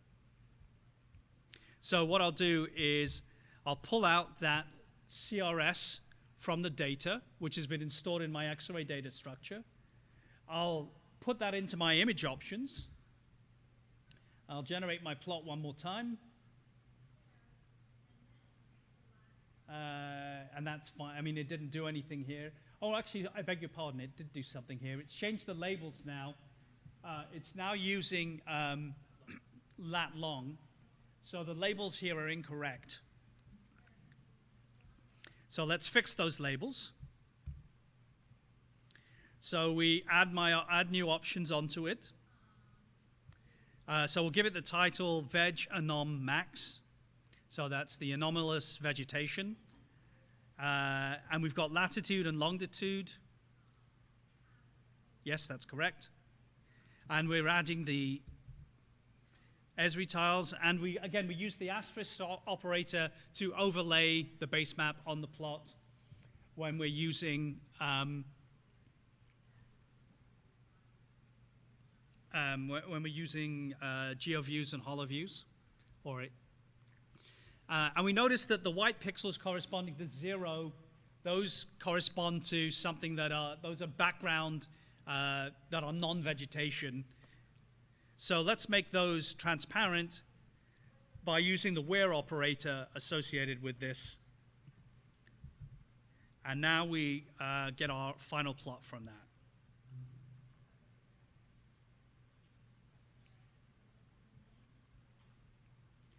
Which is a much nicer plot. This shows the topographical features from the Esri base map and our raster data overlaid on top of it.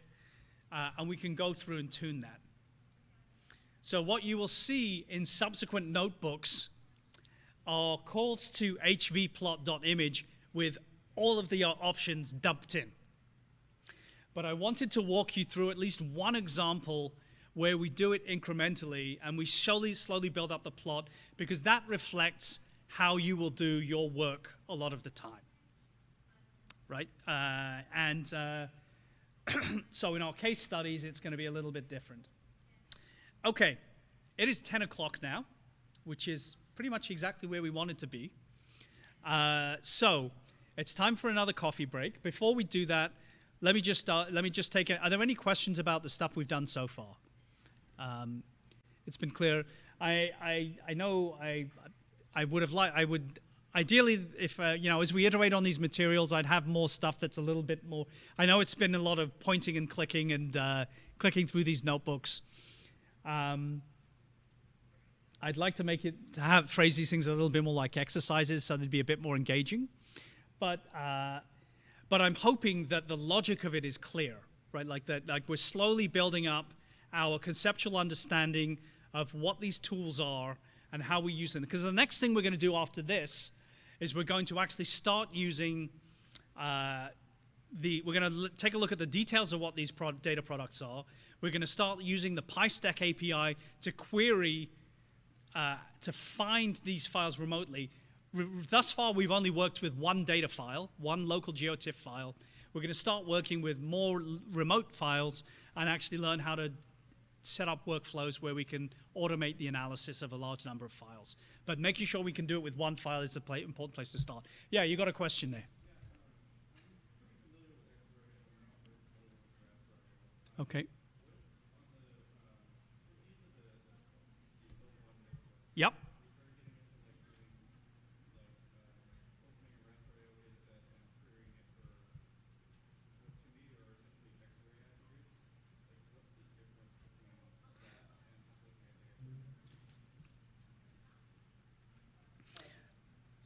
Yeah, I think I did. So that's a good. So the question was, let me repeat the question for the microphone. What is the difference between? So it seems like at the bottom of this notebook, we used raster IO to open up the file and query the data from the file versus doing it from loading it into Xarray. So the difference would be, let me try and answer this first, and then you can correct me if I'm wrong. So in principle, we're doing this with a local file. We could be doing this with a file that is on a remote server, right? So one thing we could do is we could just use RIO Xarray, load the data from the remote server into a local Xarray, and then do all the querying on that Xarray data structure. But at that point, we have already downloaded it into memory and paid the penalty of actually doing that query. Now, maybe it's not a big deal, right? Maybe, but in principle, we could just use raster IO to query the file remotely, get the metadata without the raster data itself is what the penalty is, right? The raster data itself, that's the thing that is in principle a few megabytes, right? Whereas the transform, the CRS, all of that stuff, it's bytes of data, right? So in principle, if we want to do some pre-computation and figure out, is this actually worth downloading, right?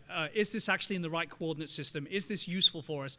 If you know how to use raster IO to query the remote GeoTIFF file before you download any of the data, then that's actually that might be worth doing.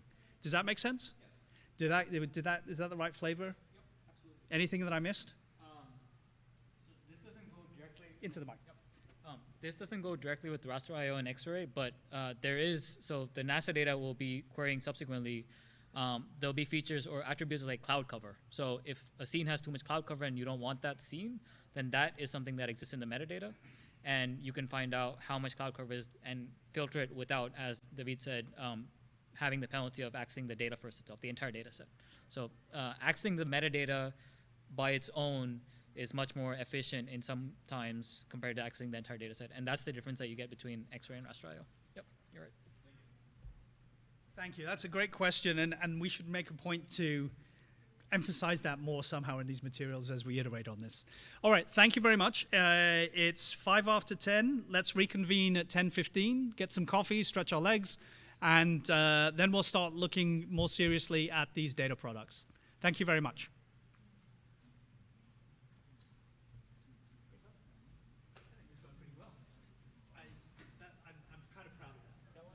Building up to the final part is nice. Yep. Two quick questions. First of all, it's just a style question. Visualization is, I just noticed that it's kind of odd that you're covering the image. Underlying. Yeah, Yep. and I'm glad you guys showed how to get rid of the color. But is there, do people do like contours and stuff? I mean, I know it's a different thing. I'm just curious from a visualization point of view, like if you wanted to show, I don't know if it was deforestation data or what, would people normally do like contours on top of a visual image? I mean, if you've got continuous, if you've got it, I mean, so the raster data is often discrete. I understand, but that's I guess what I was getting at is there a way to take the raster data and turn it into an estimation of contours that you see? In principle, it can be if it's sufficiently dense and if there are. Presumably you could do a smoothing algorithm for the points or something, but I just didn't know if there was something standard that people have done, because it just seemed, I understand why you showed it, but from the point of view of you throw one raster image on top of another, and then you have this odd situation where you're literally Two obscuring. rasters, yep, and underlying things. So there's ways around getting around that. One would be so for the individual classes, so we had, I think, on average it was mostly yellow and red. You can change the alpha values of those, and so see some of that underlying base map. HV plot does have a contour function inbuilt into it. So in theory, you can take the raster data and create a contour offset and then overplot it. I know you're taking raster data and estimating essentially vector data. Yep. But there is ways of doing that. It's a matter of like thinking of it every data that was collected at some point. The overlying raster data is something that was collected at another point in time, and you're just overlaying those two things. And then the underlying base map is just to get a sense of, okay, am I in the right geographical location, right? It isn't represent. So to your point, that data that we just saw was showing deforestation, right? But now the deforestation, that would be data that was collected, I think, 2022, 2023. So the whole point is, yeah, I understand. The map says that the images you would have to be very clear about when it was shot. Set up. Yep, exactly. Because the deforestation data product, that is something that gets collected, I think, every week. Whereas like Google Maps, for example, they created a base map that was representative of the pointing. And they're going to update it when they have to update it. Yeah, no, I agree. Right. The other quick thing I just was going to note is missing dependency environment. Dask? Jupyter underscore post. If you look in this slide, I don't know why, but on my machine, I built an environment on my machine using the YAML. Yep. And I was running through the notebook and it crashed on one of the cells. And it was because it was missing Jupyter underscore Boca. I put a note in the Slack channel. Okay. But I mean, it's not horrible. It's for the oddball. I mean, it's running on my own machine. So what I want to be able to do is if I use this in a class, I want to be able to know that I can set up the environment. Would you, wouldn't be too much to ask. So I can paste the link to the GitHub repo itself. If you want to raise an issue there. Oh, you want me to put a, okay. But the Slack channel works too. What I'm curious about though is the cloud environment gets built off of that YAML file. Yeah, I've run into oddball situations like this where some dependencies aren't properly Installed? Or they don't show I up? don't know why. I ran into this with another situation. Although that one, okay, for our tutorial that we're doing tomorrow, we're talking about like how to deploy that's. Yep. And so we've run into this really odd situation where you could run something with the YAML in Voila or Loto just fine, right? But you try to run it locally and you're missing a file. Or sorry, I try to run it on Voila or Voci, it doesn't work, but I run it locally and it does. That's interesting. Because it should resolve our Oh, I know. And I don't know if it's because I'm using Mamba as opposed to Conda. Maybe there's a slight difference, but the Mamba is, I'm using Conda with the Mamba library. Same here. Yeah, So it I should- do Mamba and then the default Conda. The cloud environment gets built using Conda. Yeah, so all I know is, it was very simple because the error said, you don't have this library, and I imported it, and moved it, or I installed it. Well, I installed it by hand, but you should be able to just add it to the YAML. Okay, I'll keep that in mind. So I don't know why it happened. We'll get to the bottom of that. Yeah. Thank you for raising that. David and I, we tested it. I tested it on my MacBook, and then he tested it on the Yeah, cloud and environment. I'm running a MacBook, and I don't know why these issues happen. We'll find out. Yeah, I've also had some very simple things that don't run. Everything runs on Voila, and we try to transfer it to Voci, and we have very simple things that break, and very complicated things that just all run I've fine. found in the most weirdest way that you're using the environment file to build the environment. Yeah, and the Voci thing that's failing for me right now that I can't trace down is Matplotlib. It might be a Python version, curiously enough, like Python 3.10 versus 3.12. I found out for some weird reason that like the way dependencies work out, some version of Python gets instantiated, and you need to either like downgrade your Python version like by 0.02. And that's something that you need to enforce and then have in your YAML file. It might be So one like of you those do things. like a Python equals something and it works. Yep. So in my environment file, that's like up top, and then And the is it rest usually of an older Python version, like to just settle things down? I know some So people are that's- fond of using like the Python from 2 years ago, so that it's always. 3.9 for the longest time. For the geospatial stuff, for some reason, 3.9 seemed to be like the most stable that worked well with GDAL and Raster.io. Well, I'm using 3.12 because Python wasn't enforcing it. So. Yeah, so it should be all running 3.12 now. Okay. But for your case with With that. with that Voila function, and Mochi, yeah, you might want to try to enforce, like, try forcing 3.10 at the top and see how Mamba results things and see what it does. And then, I'm sorry, but I found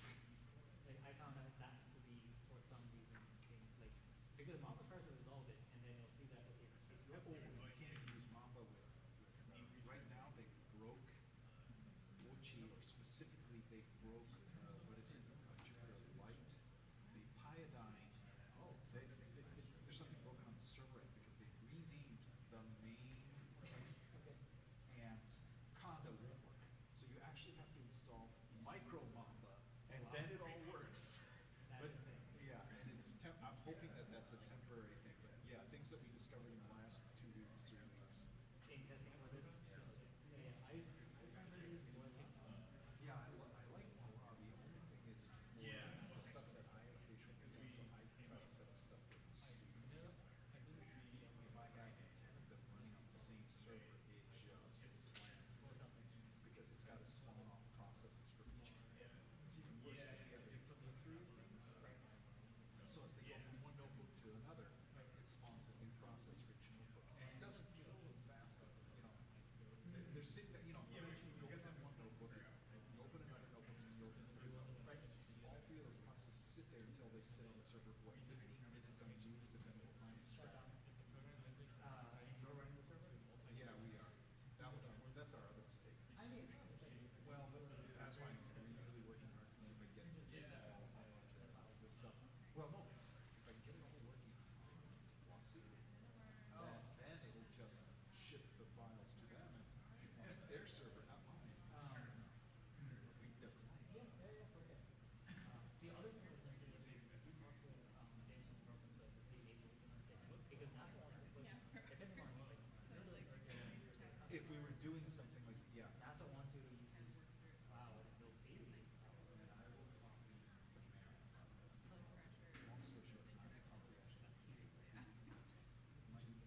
Is there is there a value in doing the PyStack notebook first? No.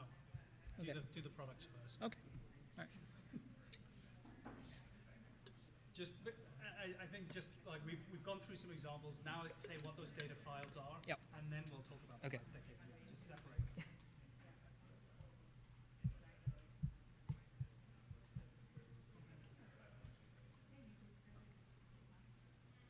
think I'll give it another minute because I think, yeah.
I'm hoping to because there's one I kind of wanted to attend it in parallel, right?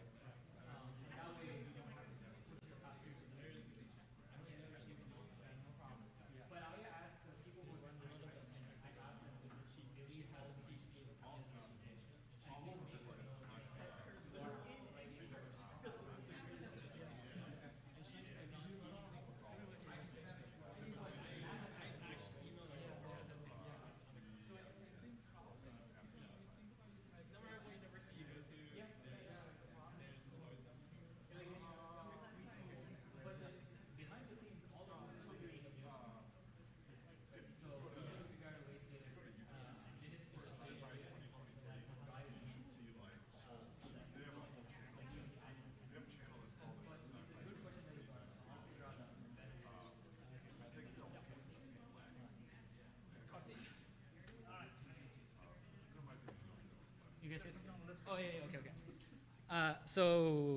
Okay. We're going to get started with the case studies. So far what's been done is, if we're all on the same page, we managed to set up access to I2C. We have credentials to Earthdata. David gave a great overview of what workflows look like, so what data visualization looks like, the libraries needed to manipulate the data and kind of access it. The next, let's say, I think I have 7 notebooks. I'm hoping to get through at least 6 of them. It's specific use cases for climate risk and Earthdata. What I mean by that is we want to promote the use of these data products and these workflows in the cloud, specifically when you're trying to understand something like climate change. And these 6 case studies kind of present that. Taking a step back just from that, what I do want to talk about is the Opera dataset itself. So Opera is a project by NASA JPL, and what it does is it takes data that's coming from remote sensing satellites. This can be either optical data or it can be radar data. And instead of looking at the raw imagery, the Opera project takes that imagery and converts it into some kind of form that you can readily use and analyze. The two examples that we show here is one is known as the Opera disturbance data product, and then the other one is known as the Opera dynamic surface water extent, or DSWX data product. Disturbance studies changes in vegetation on the Earth's surface. Both these data products are global, so anywhere on the Earth there will be a disturbance data product associated with it. Surface water extent, DSWX, that simply studies inland water bodies, so we mask out oceans, but any kind of inland water body, it could be a reservoir, it could be a river, you would study the extent of those things. If there's flooding, then there's a case study that we show it is possible at times when there isn't cloud to visualize flooding. The steps that have been taken away, or like that we have to bypass, that Opera enables you to bypass, is going from that raw imagery to some kind of classification. So if you had the raw imagery, which you can also access on Earthdata, you would have to manually find out where water exists, where water doesn't exist, or where a piece of vegetation has been disturbed or hasn't been disturbed. Opera takes away that work from you. Like, you don't have to do that work anymore. There is well-published and well-documented workflows to go from that imagery to this data product. The algorithms themselves that go from the imagery to this data product are also open source. If you go to, I think it's jpl.nasa.gov/opera, you'll get linked to the GitHub. And if you don't, then ping me on Slack, I can send you the links. But the software needed to go from the either optical imagery or the radar imagery to the data product themselves is openly published, and you can use that as well. So we'll get started with the Opera disturbance product. Any questions before I get started? Okay, let's see. So we'll get started with the disturbance data product. This is the link to the PDF that I was talking about. So if you click on this PDF, you'll get access to the product spec for the disturbance data product. This is being generated from optical images. So we use Landsat images, and we use Sentinel-2 images. So Sentinel-2 is a ESA run mission. Landsat is USGS and NASA. This is data product that gets generated from those images. And there's, let's see, we have some introduction text about the data product, what we're trying to measure, and then we have actual tables that discuss. So this is the workflow for going from the imagery to the classification itself. And then finally, we have a table. Let's see.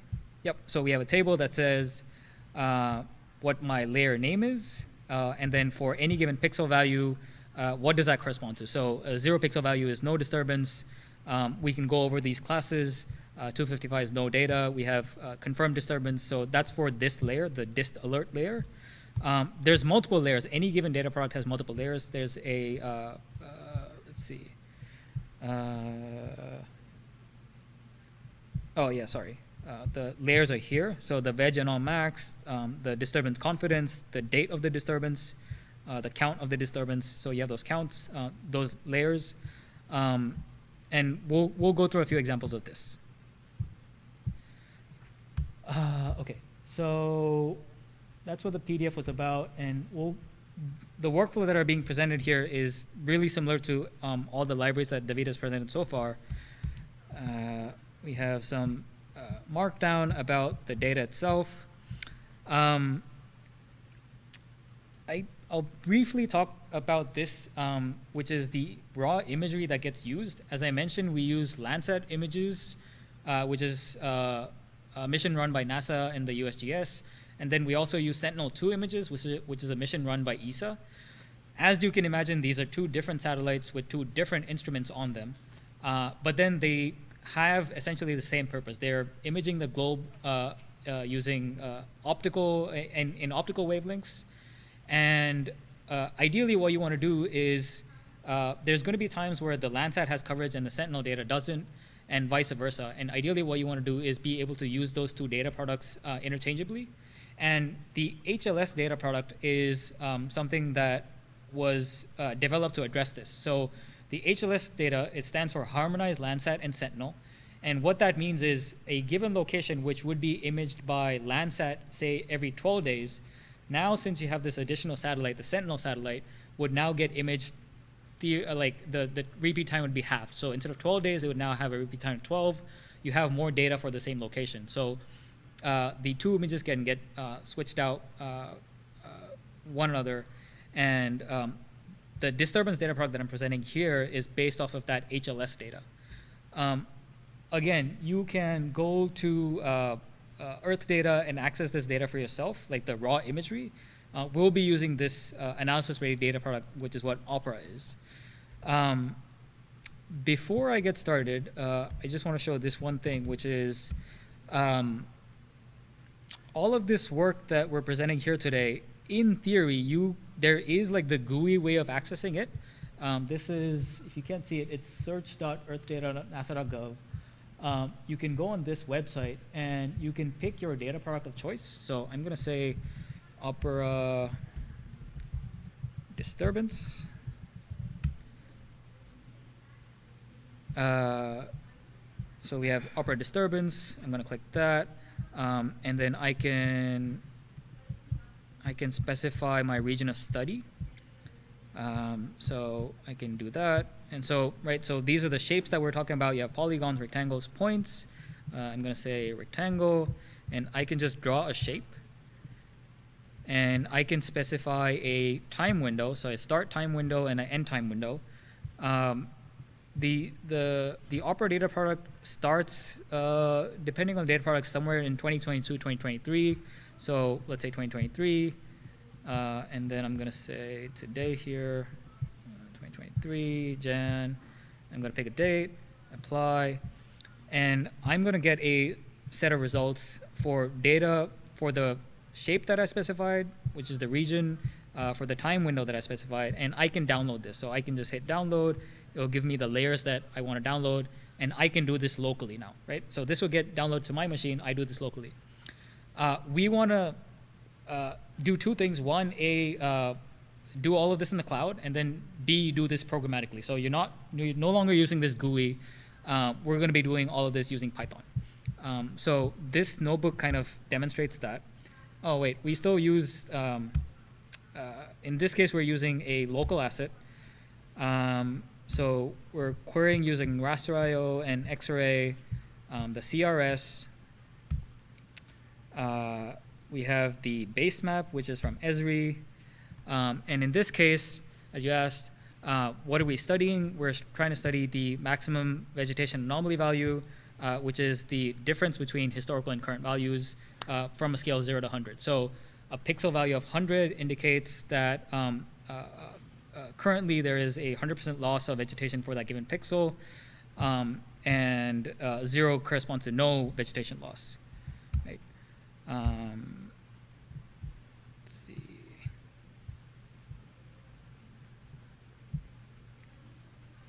Right. So this image that we generate here, we're kind of using the last cell of the previous notebook that was showed before the break, where we have at this point, we're using HVplot. We specified all the options that we want.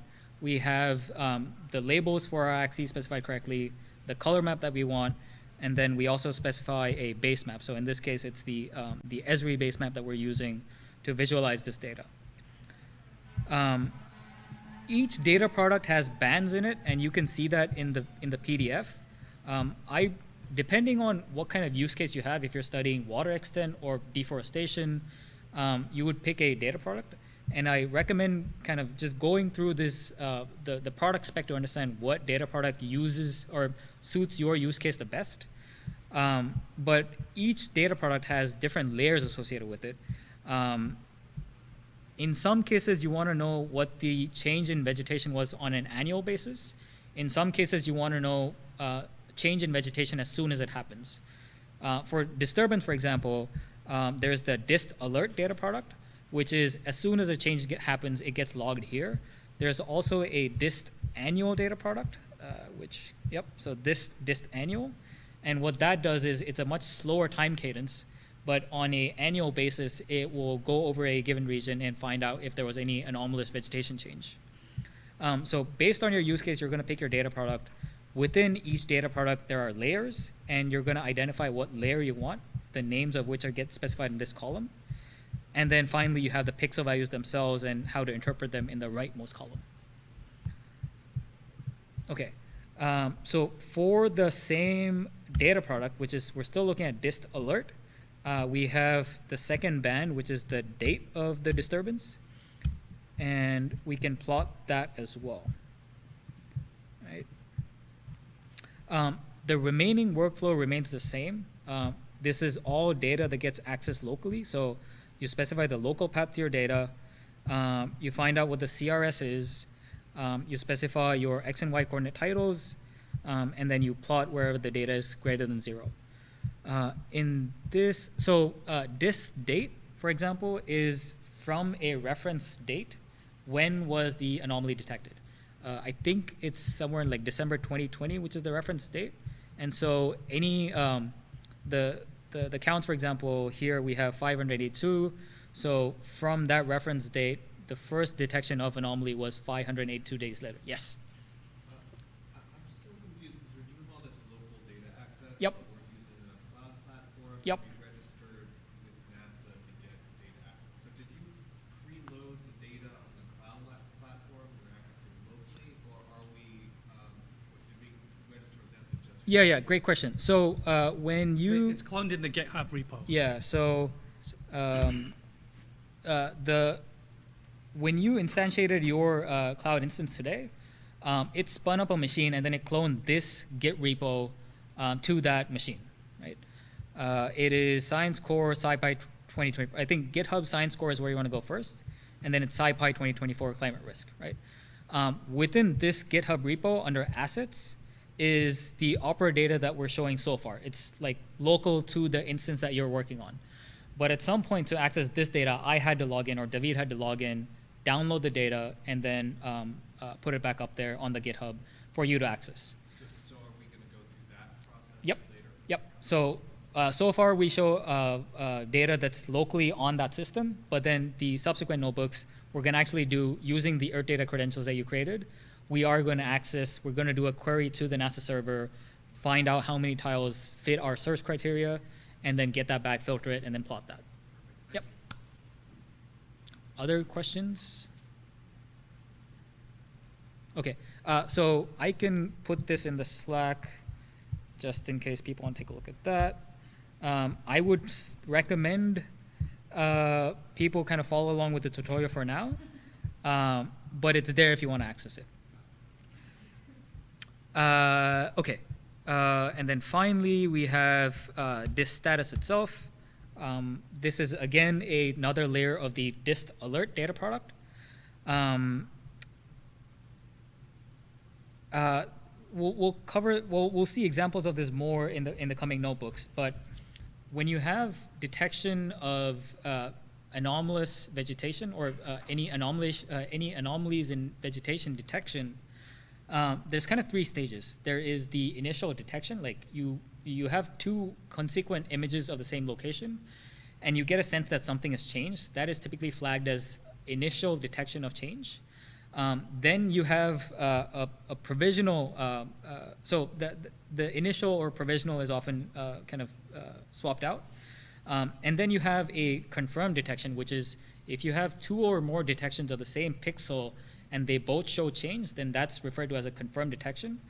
And then you have disturbance that's no longer changing. That's typically referred to as finalized.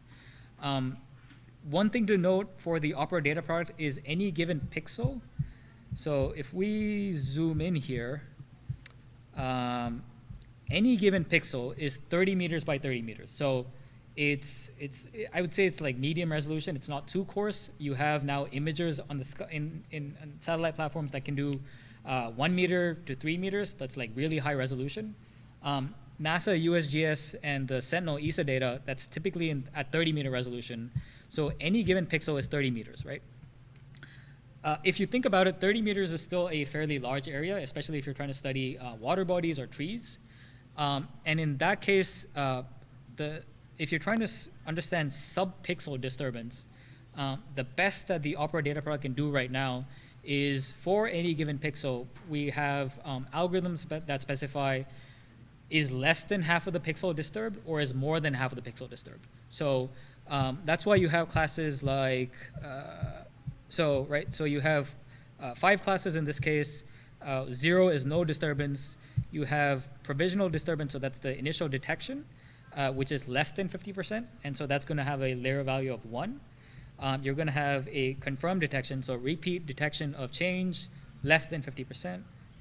Anything that's more than 50%, that gets values 3 and 4. So that's primarily to make sense of disturbance that's at a sub-pixel level. So within that 30 meter by 30 meter, if there is any change happening, what is the amount of that change? To understand that, we have these different classes. Any questions over there? Okay. So we'll run this cell, we'll run this example, and we can generate a plot of this as well, right? So the data that we'll study in the case studies themselves. So this is a generic location that we picked for these examples with the local data. Was this the McKinney wildfire, or? I think so. This is for a wildfire as a use case. I will show specific examples with really specific locations so that it's slightly more clear. And as far as the data product itself goes, we typically use this veg disturbance status data product within this dist alert data product itself. Okay, so that's the disturbance data product. We'll run through this real quick. This is the surface water extent data product. Again, same deal. It's 30 meters by 30 meter pixels. It is from the same HLS imagery, so the harmonized Landsat Sentinel imagery. And you can, again, if you want, have the GUI axis. So instead of disturbance, you can do dynamic surface water extent. And so you're going to have this data product. And you can do a search of here, and it'll show you granules that are available for this place. So you have data, and you can download it. And then for any given, for this data product, you have multiple bands that you can download. Okay, so running through this, it's the same workflow. We have the local data that's on the GitHub that's been cloned here, and we go through this. Similar to how the disturbance data product had less than 50% and more than 50% classification for any given pixel, in the surface water extent data product, it's slightly more different. We call it open surface water and partial surface water, but the idea is the exact same. If for any given pixel we see that it has at least 50% water, then we classify that as open water. And any given pixel that has less than 50% water, we classify that as partial surface water. So currently with the 30 meter by 30 meter resolution, that's the best that we do. We kind of make that differentiation. We also detect snow and ice, and we also detect cloud and cloud shadow. So data that we're not comfortable with or confident about what's underneath the cloud gets masked out. And then we have a 255 fill value of no data.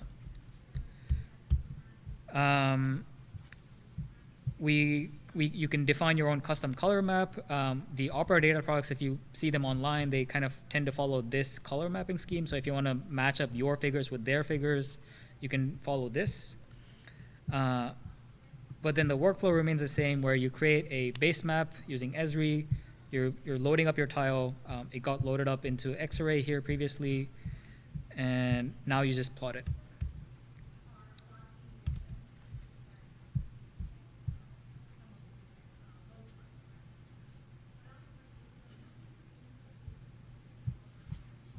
Okay, so this is a Lake Mead example, and we have like an interactive plot.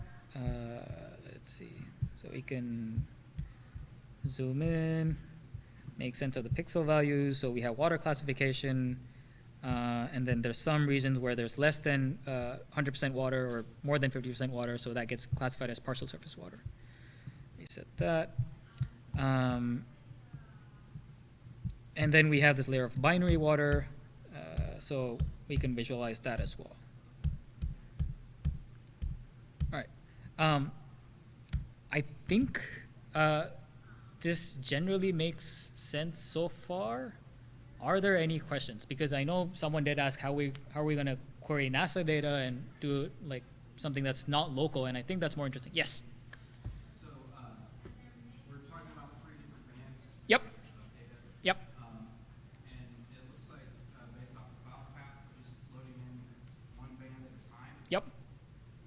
So if I were to like chop off the last part of that file name, would I get all the bands that are on that file? Yes, you would. So it would be important to know the names of the bands themselves. But that apart, the format of the file names remains consistent. Again, if you click on the PDF file here, you should get access to the file naming convention itself. And so it remains for any given HLS image, everything remains consistent except for the band name itself. You can swap that out and get the band that you're looking for. And that's called the layer name on the PDF? That's called the layer name in the PDF, yep. Okay. Yes? Guy, folks did not get it. So this disturbance image data is 30 by 30 meter, but with the Sentinel-2, can you get like a finer resolution? With Sentinel data, theoretically, yes, but then we're not using raw Sentinel imagery here. We use the HLS data. So this is the harmonized Landsat Sentinel. So at that point, it's all been decimated to a 30 meter by 30 meter pixel.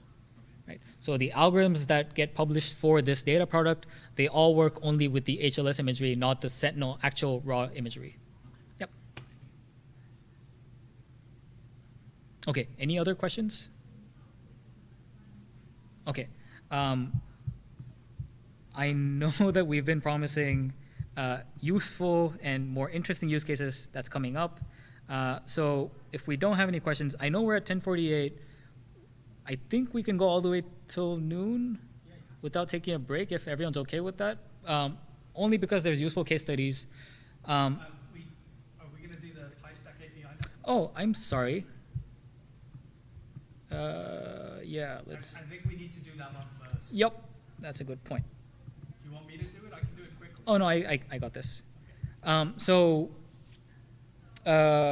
so the PyStack API is the library and the API that gets used to query NASA Earthdata with the data product that we want to search for, the geographical region that we want to search, any filters that you want to put regarding cloud cover, the time of search, all of that gets piped into this, and this is what we're going to use for our subsequent notebooks.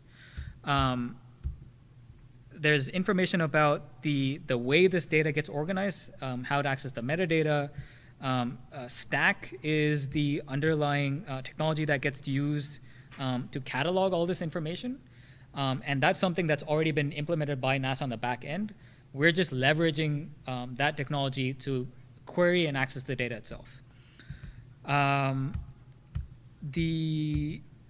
So in this case, we have an example where we're accessing data in Argentina, but I will jump to the PyStack API call itself, which I think is important. In this case, we have, let's see. Okay, so we define a AOI, or an area of interest, and that gets defined by the bottom, the left, bottom, right, and top. So left would be our longitude, bottom latitude, rightmost longitude, topmost latitude. That's my AOI. I define my date range as a string, and then I can visualize what that AOI looks like. The date isn't important at this point. And then I can open up PyStack, a connection to the stack catalog that NASA runs, and then query that server for the information that I want. In this case, that search looks like, this is information that you need to know ahead of time, but this is where the data lives. This is the server that I need to search. This is the data product that I'm interested in. So this is the surface water extent, the DSWX data product. This is also information that you need to know ahead of time. The way to get that is either to look at the product spec or the Earthdata website. And in my options for this query, I specify my AOI, the collection, so the data product that I want to search, and then the date range, and I can execute the search. So I execute the search, and then it tells me here are the number of results that get returned, right? So for the date range that I specified and for the geographic location that I specified, it returned 59 results. Once that gets... Those are 59 geotip files? Those are 59 results, each of which have n number of bands. So the DSWX, I think, has 9 bands. So for 59 times 9 geotip files get returned. Right. I can look at the first one of those. And what that looks like of the result is if I print out that metadata, so it tells me that here's the tile ID itself. It tells me that it's part of the Opera DSWX collection. It gives me a sense of the geometry associated with the geotiff file, which gets specified as a bounding box. And then here I have the links to the data themselves. So for the first search result, we have all these bands that you can download down here, right? So you can download these bands and use them. So I just want to make a quick comment here. Yep. Party, thanks. So yeah, so just so bear in mind that so PyStack is linked up at the top here. There's tutorials for using PyStack, and you can go through those in greater detail to learn a little bit about the API. The important thing to know is you set up the search in that sort of very simple way, just specifying the geographical location, the area of interest, and a date range, and the catalog, if you can figure out, and the kind of thing you're trying to get. And you get this data structure that you can interrogate. This is basically the search result is a list of dictionary type things. And you can go through those using sort of usual Python programmatic ways of pulling out the details inside.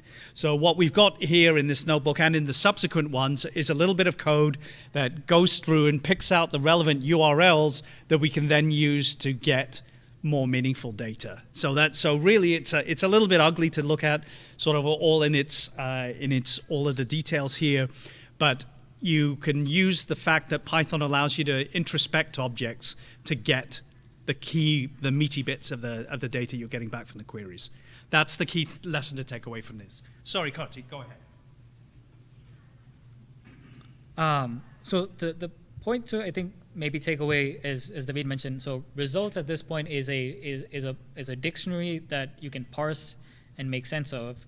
And you can print the keys of that result, and so for the first result you can print the keys. It will be the date time, the data product, and you can filter out things by those kind of properties.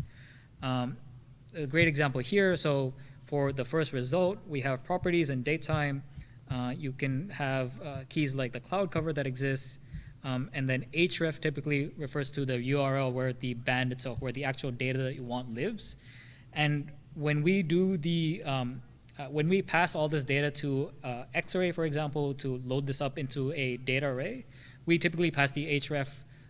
Raster.io can open up these links as well, and you can directly access them. So in this case, we print out the date time associated with this granule, and then the link at which the data exists. So if I click on this, it will start to download the data to my local machine, right? The last thing, which is really convenient, because all of this is presented as dictionaries, you can load them up into Pandas data frame and either filter out or make queries on the data frame itself. This is useful once you have a query and you have data. If you want to further restrict your window, if you want to do some analysis, load it up into the Pandas data frame and then filter then. You can do that within the Pandas data frame itself. In this case, we read the timestamp associated with every granule and then load that up as a index. And we now index the data by the timestamp.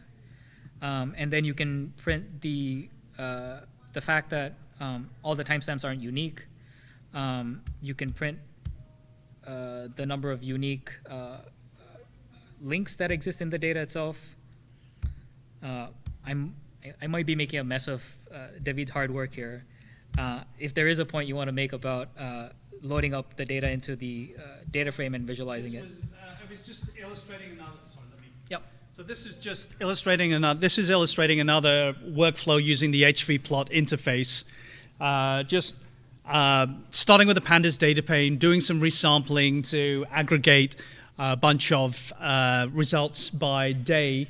If we look back here, right, there's a whole bunch of repeated dates.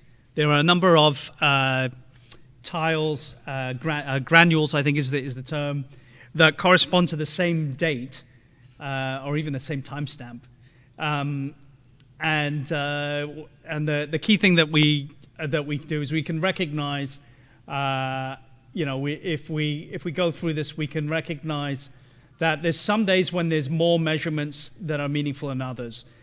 So unfortunately, for this particular data set, the flooding occurred at a time when there was there's only 2 measurements here, 2 granules observed on the 11th, and then I think they occurred between the 13th and the 15th.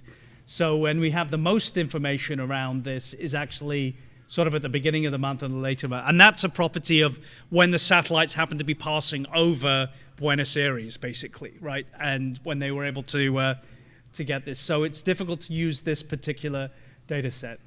So the main point that we're trying to emphasize here is this general workflow. Setting up a search query with a particular area of interest and dates, executing the search query using the PyStack client, taking those, converting those, the results returned into some kind of a pandas data frame, and then using that data frame to determine which X-ray data sets we're going to download directly, which hrefs we're going to use. That's kind of the whole point here. So in the next notebooks that Kartik is going to be demonstrating, there's a lot of code that stitches together all of the pieces that we've seen so far today. Some of it is going to be analysis code, some of it's going to be visualization code, some of it's going to be playing with this PyStack API in order to set up a data frame to figure out which data we're actually going to look at. But by refactoring in this process into these separate kind of concerns, we can figure out how to optimize our workflows when we're actually doing this. That's kind of the point that I was trying to make here. So thank you, Kartik, for asking me to step up here. Yep. Just a question about these resources.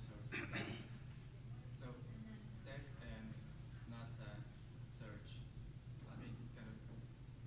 Are they the same? So the question was is NASA search and the Stack search the same? So Stack is a way to catalog the data itself. So once NASA has all the data, they go and manually create a catalog and they make that catalog adhere to a specification. Stack is simply the technology that specifies here's that format for that specification. So when I go and search for it, I can make consistent searches using the same kind of language, and it will return the information that I'm looking for, right? So NASA search is powered by Stack, I think is the way to think of it, right? Stack is the underlying technology that enables you to search that entire catalog of data efficiently. Does that make sense? Okay. Any other questions? Okay. Did you have something to? Okay. I think you should go for it. Okay. So we have 7 use case notebooks. There's 4 on kind of the surface water extent data product, and then 3 on disturbance. They're numbered from 1A all the way to 2C, I think. Where 1 refers to all the flooding notebooks, and then 2 refers to all the disturbance notebooks. Is there a preference in the room for vegetation data? Okay, is there a preference in the room for flooding data? It's about, okay, flooding data outweighs, okay, so we'll stick to the order that we present stuff in. But if at some point you have questions about vegetation and I don't get to it, ask me and we'll get through it. Okay, so to start things off, I wanted to show an example of something that might be of recent interest. So May of 2024, this year, so 2 months ago, in Texas, there was significant flooding. And it significantly impacted life. I believe there was loss of life, a lot of property damage, and that's something that Landsat and Sentinel captured and was subsequently converted and captured in the Opera data set. And so using the tools and workflows that we've built so far, we are going to try and visualize the data for that time period, right? So what does that workflow look like? Initially, you have your Python imports. It's all fairly standard. There is this kind of messy looking bunch of code, and I apologize for it, but it is necessary to the extent that if you have data in the cloud, then raster.io requires certain things to be set right. And if you try to access data that's in the cloud, so if you specify a URL and you're trying to open data in raster.io, typically you need to set these config options. I will guarantee you that this will be useful if you ever try to do this on your own. Like, you'll be breaking your head. Raster.io will tell you it cannot open the data. You can open the data and download it locally, but if it's in the cloud, then you'll need to set these configs. So this is something that you'll see in all the notebooks. But getting to the workflow itself, we specify the location of interest that we're interested in studying, so Livingston, Texas. Just to do a initial sanity check to make sure that I'm in the right location, I visualize my point before I do the actual search. When I do that, I do this small amount of footwork, which is going from the reference system. So in this case, I specify my data as longitude and latitude. David previously mentioned something known as web Mercator projection. So the base maps that GeoViews provides is in this web Mercator projection. And that doesn't use latitude and longitude. That uses a different sense of measurement. And when I plot my point, in that example right at the top, we plotted the point Tokyo, and it was zoomed in way too much. One way to avoid that is to set a sensible X and Y limits. And to go from lat long to this web Mercator projection, I need to do some transforms, which is what this line of code does. It converts my latitude, longitude into the CRS for the base maps, and then I specify that as my bounding boxes for the visualization. So when I plot this,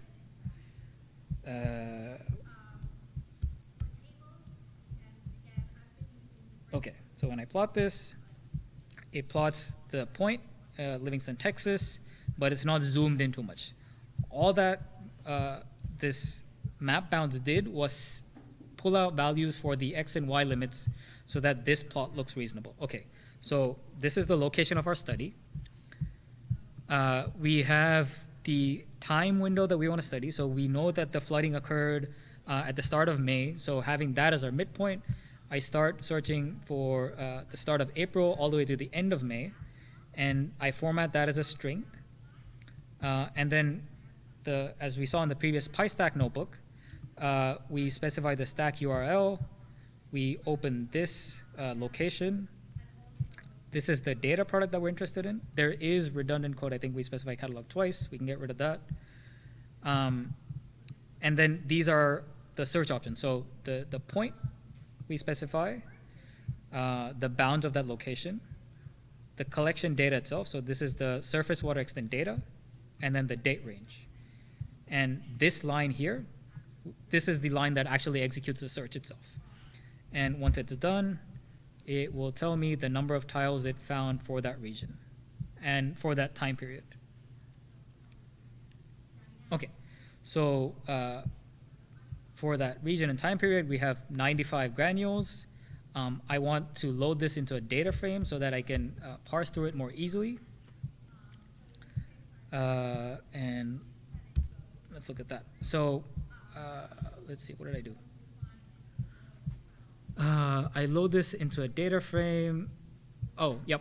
So once I load this into a data frame, I can actually look at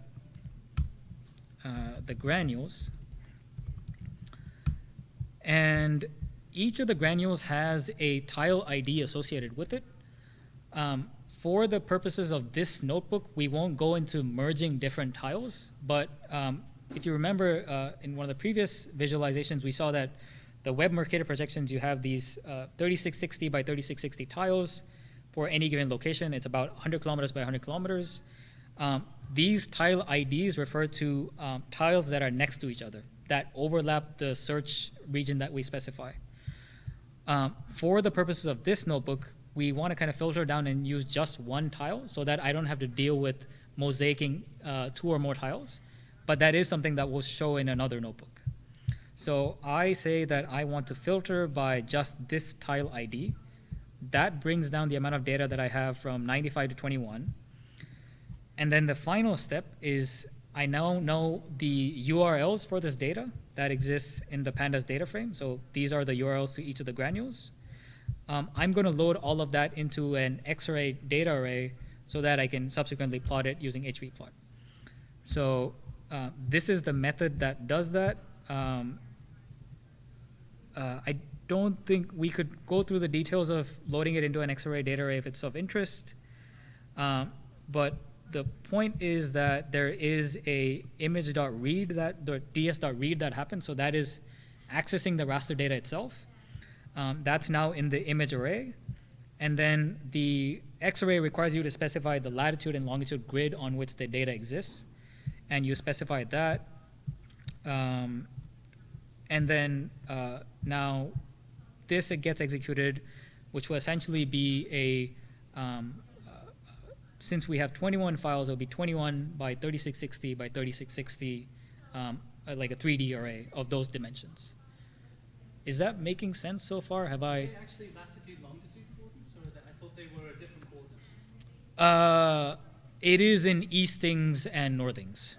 Okay. But I say latitude and longitude so that I don't lose everyone in the room. Yes? So with PyStack, is that completely reliant on the end user to put together all that logic then? Like in terms of setting up the pandas data frame, going through and feeding it into X-ray? Do you know of any tools to make that easier? Because I'd imagine like this is specifically focused on like flooding and stuff like that, and you're working with a specific data product. But for a lot of these NASA products, having some sort of tool that makes it easier to go from the stack collections into X-ray. Yep. So that's a good question. So the question was, is there a tool that goes in a more convenient way from the PyStack to the X-ray data array itself? Is that right? So 2 different technologies, right? PyStack only deals with the query itself. It doesn't have anything to do with the data that gets returned and gets loaded into whatever format you want. We've written kind of manually these 2 functions that load the results return. So all PyStack does is it takes in your geographical location of interest in the time window and returns for the data product that you're interested in and returns, here are the results. Now it's up to you to make sense of those results. So David and I wrote these 2 functions, which takes those results and parses it into a data frame, and then subsequently takes the data frame and then loads the URLs into an X-ray data array. There isn't, as far as I know, a library that takes that PyStack results that gets returned and loads it up into a data frame. But it is a fairly simple dictionary kind of parsing. It isn't anything too complex, but yeah, there isn't a library that I know that goes from the PyStack results to a pandas data array, data frame. Does that answer? Okay. Any other questions? Okay. So at this point, we have now, oh. Okay. So I'm gonna restart and run.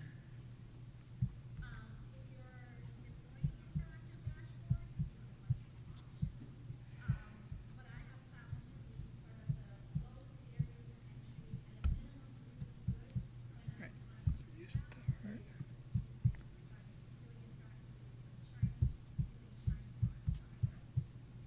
Okay.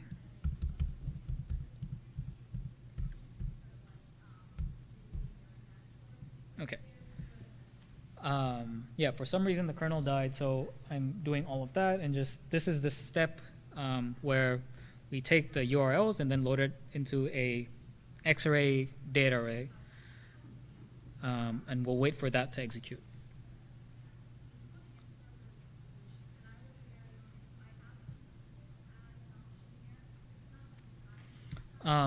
In this case, since we're loading about 21 files, it takes on the order of about a minute or so. I think there is, if you query a data tile on NASA servers and then you kind of re-query it, I think it executes faster because there is some caching that happens at their end. But on the order, if it's about 20 to 30 tiles, it's on the order of about a minute to access the data. Yes? This might be a very dumb question because I'm not a rocket scientist, but if you need to load it like hundreds or thousands of images, is there like a better tool to use for this kind of thing to download the kernel maybe, or is there like? You could try using, there is an example that we do, I think, that does maybe up to 100 files in this notebook, and that takes about a few minutes. Dask might be something that you could try and explore because at the end of the day, it is URLs. They are sequentially organized. So you could do it in parallel. There is no reason why you can't do it. The only thing that you would need to kind of make sure is that once the data is coming back to you, to organize it in the sequence of, by index of time. But there isn't any reason why you shouldn't be able to access it in parallel. Yep. So once we have the data set itself, we specify the color map that we want, and then we plot it. The only difference between this plot that we're going to make here versus any plot we've seen so far is there is now the additional component of time. So since we specify a time window, we have 21 files that we're visualizing. Let this render, and maybe I'll print the shape of the X-ray, but we'll look at a shape. So let's do data set, right? So the data set now has dimensions of time, latitude, and longitude, or eastings and northing. But so the previous ones, we squeezed it, so it's just 3660 by 3660. In this case, we have the time dimension as well. So what that means, let's see. Gonna do.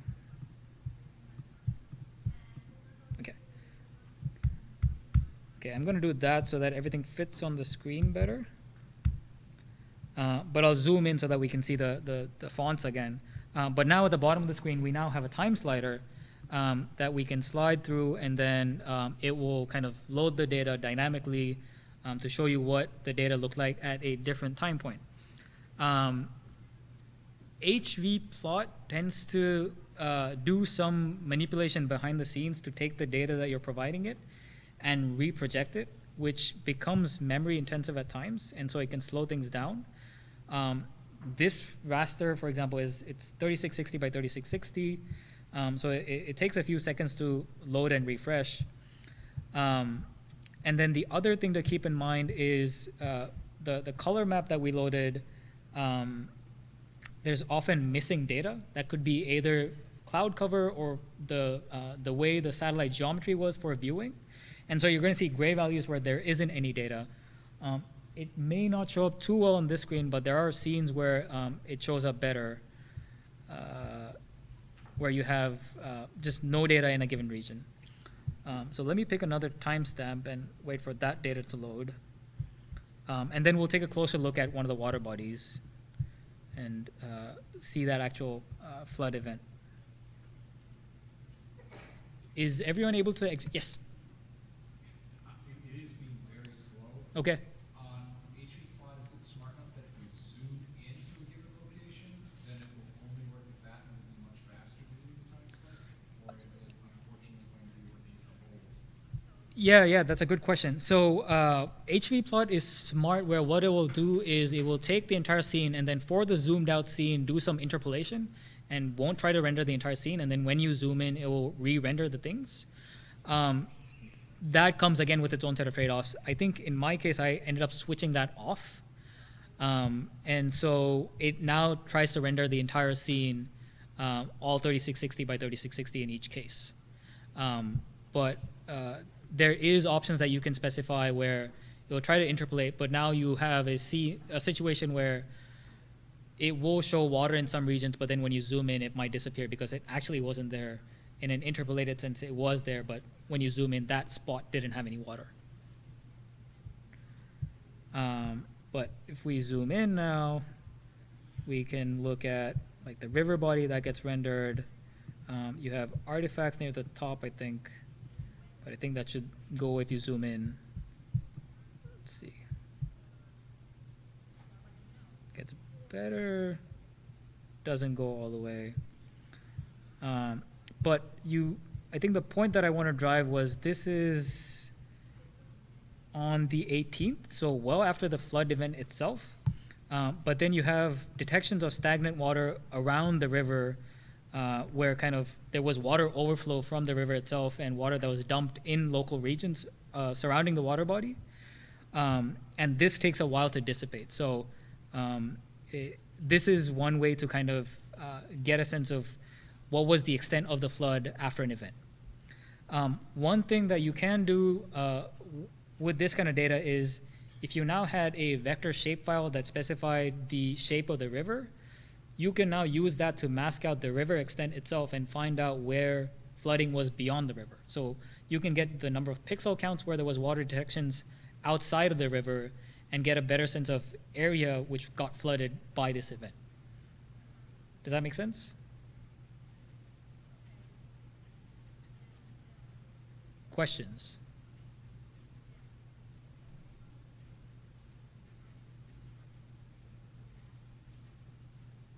Questions? Yes? Another dumb question. Could you save these things to like a GIF or like? I didn't get that.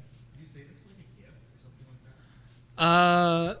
If you wanted to like show that. So You should be able to export from the bouquet. I don't know if Bokeh natively provides ways to export this as a GIF, but you could render this in Matplotlib, and then they have ways to export directly into a GIF. I don't know, David, is there ways of rendering a GIF, Probably. an animation extension? Oh goodness. Yeah, so HV HoloViews will have a save option, and so you should be able to save that to save the individual images. But I'm not sure about doing an animation from out of that. I'll look into it. Sorry, there's another question there.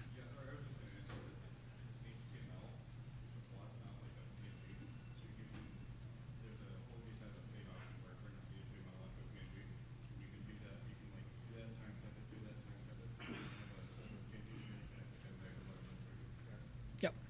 Yes. Does the HoloViz do any caching of the rendering?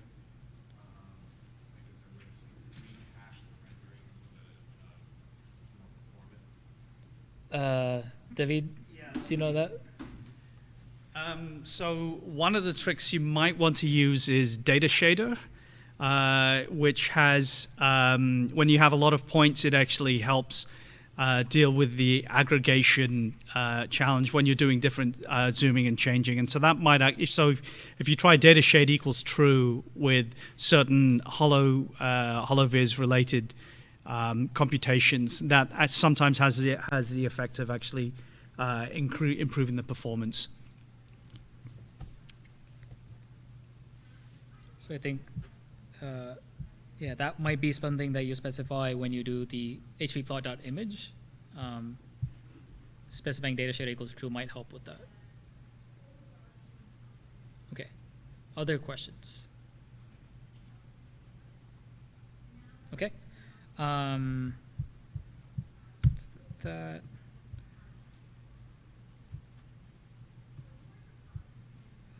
Case studies. So that was an example of studying floods. Let's look at a similar example where instead of studying floods, you want to study water extent for a reservoir. So this is a reservoir and dam in India. in northern India, and we can visualize the workflow is consistent with what we've seen so far. We specify a long lat point. We visualize that point itself as a sanity check. And then we perform our PyStack query. In this case, I'm querying data for an entire year. The one thing that we haven't shown this far, which was a problem in the previous example, is that since you're dealing with optical data, cloud cover becomes an issue. Cloud cover is something that is stored in the PyStack metadata for the Opera data product. And in theory, you can access this metadata and filter out any images that have too much cloud, right? Because rendering that is going to be painful and not give you any useful information. So you can write a simple function that essentially queries the cloud cover property when it exists in your result. And you can specify a threshold. So in my case, the default value is 10. So any given scene that has more than 10% cloud gets filtered out. In the case that the metadata doesn't exist in the result, in those cases, I actually open up the file and then I manually calculate what percentage of it is clouds, and then I filter them out based on my threshold. But that's what this function does. For the, I think, roughly 1 year time range that I specified, it returned 167 tiles back. Now I can filter this by saying which ones have less than or equal to 10% cloud cover, and it's going to go and perform that filtering for me. And let's see what it gives back.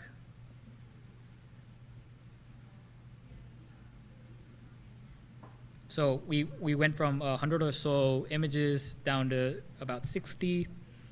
And then the workflow remains the same. So I load that data into a pandas data frame, X-ray data, I define my color map, and then I'm able to visualize it.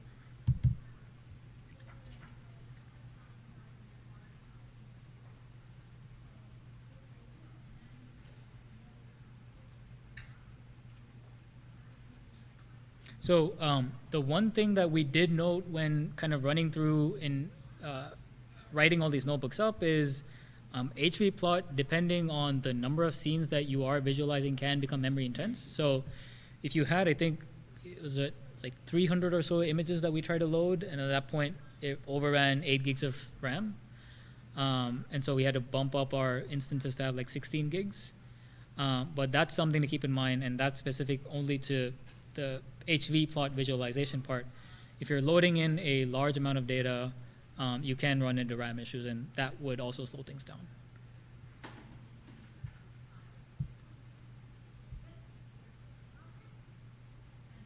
Oh, wait. Oh, okay. So in this case, we're still waiting for the data to get loaded into our X-ray. I think that's taking a minute, and then we'll wait.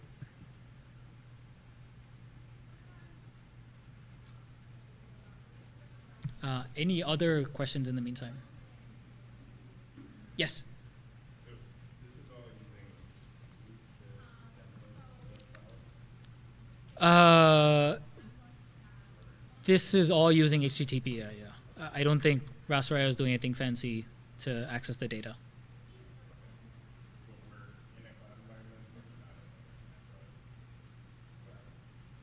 Could we work with the data directly from S3? So yeah, you can. So if you look at the, let's see, if I do granules, so I log 0. Might be in the Opera repository. Let me have a look. Yeah. So hrefs. Right. So there is that TIFF file link, and that is stored in a public S3 bucket. So you could access that directly and work with that, but that's essentially what we're kind of doing behind the scenes in the function, accessing that raster data and then loading it up into an X-ray data array. Does that make sense? So, yeah. So there is the NASA search itself, and then there's where the data is hosted, and then there's our cloud instance. So there's 3 different pieces, right? So NASA search itself isn't hosting any of the data. All the data has backlinks to S3. And then there's our cloud instance that we're working off of that's accessing the data on the cloud. That's accessing the backlinks. Does that answer your question?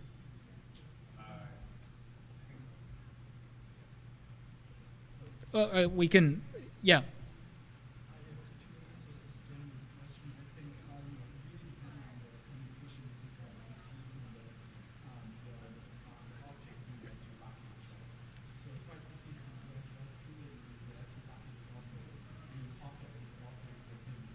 Yep.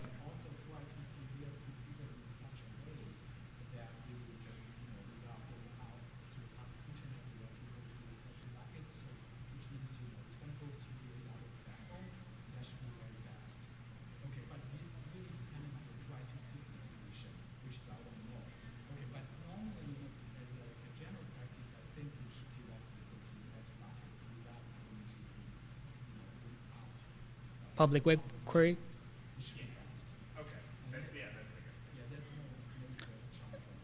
So in as much as 2i2c is running off of AWS and the data is also hosted on AWS, yes, there should be like a direct link, but I don't know for a fact that right now 2i2c isn't going through some public routing to access the data and not, given the fact that both of them are on S3, be able to access it directly. I don't know that that's happening. Yep. Okay. Yes? So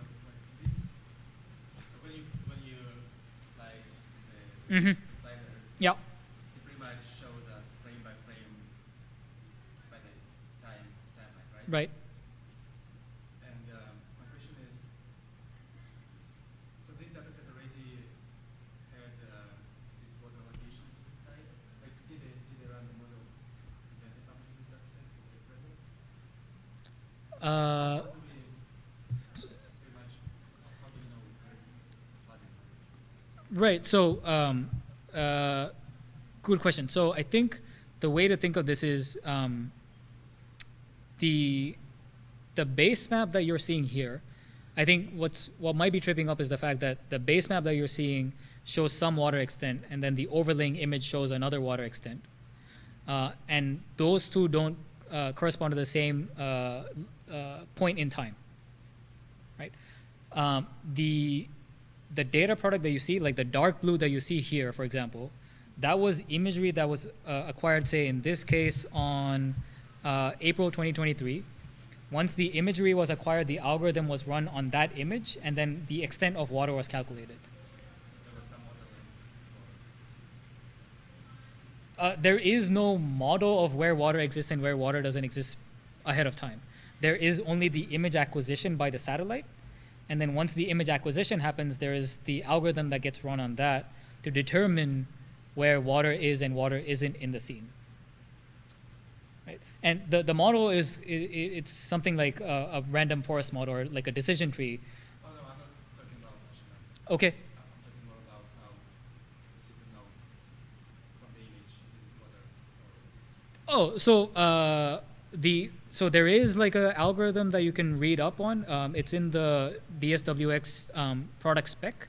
But what happens is if you make measurements for a given scene in multiple spectral bands, you can do some manipulation with those bands, which will essentially give you a measure between -1 and 1. So you create an index, and so you'll end up with values between -1 and 1, where -1 corresponds to no water or vegetation, and 1 corresponds to water. And then you can define a threshold. So you say that anything above 0.75, I'm going to say that is water with high confidence. Anything less than that, I'm going to say is going to be like 0.5 to 5, or 0.5 to 0.75 is moderate confidence water. Anything below that, I'm going to say is not water. that information was in the T files that we downloaded, right? So those geotips are not actually images showing like the raw satellite data where you see water. It is a 0, 1, 2 that indicates. Yeah, at that point, there has been a classification that's been made. So yeah, all the hard work has been done. It's just like there's water at this pixel. Yeah. So there is the actual satellite data that takes the image, and then there is a processing to get to this data that we're seeing. The Opera project essentially deals with going from those satellite images to these classifications. Yeah. Okay. In this case, again, you end up with another time series data. We can look at a few of the frames, depending on how long it takes to load. But typically, for this frame, for example, you'll see if you have knowledge of seasonal trends, then prior to the rainy season, the amount of water present in the reservoir drops significantly. And then once there is the onset of the rainy season, you'll see the reservoir kind of fill back up again. It unfortunately, rendering these plots does take a second. Let's see. Zoom in a bit. That update.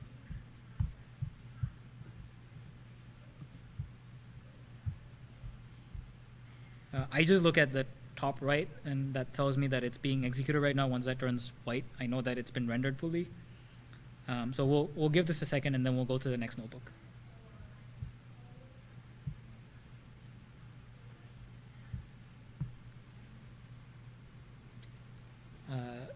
Any other questions in the meantime? Yes. Is there a good place to learn more about NASA's infrastructure? Sort of have like a diagram or a white paper? So the question is there a good place to learn more about NASA's cloud infrastructure? Is there specific, are you interested in the data products themselves, or? I would actually like the infrastructure, like the setup. You said like this is running on EC2 instance. Yeah, I think search.earthdata.nasa.gov would be a good starting point, and I think they have, I think they might have white papers there that link you to the information that you're interested in. I think that would be the place to start. Okay, I wasn't paying attention, but I think there's more water now in the scene. Okay, I'm going to move to the next notebook if there aren't any more questions.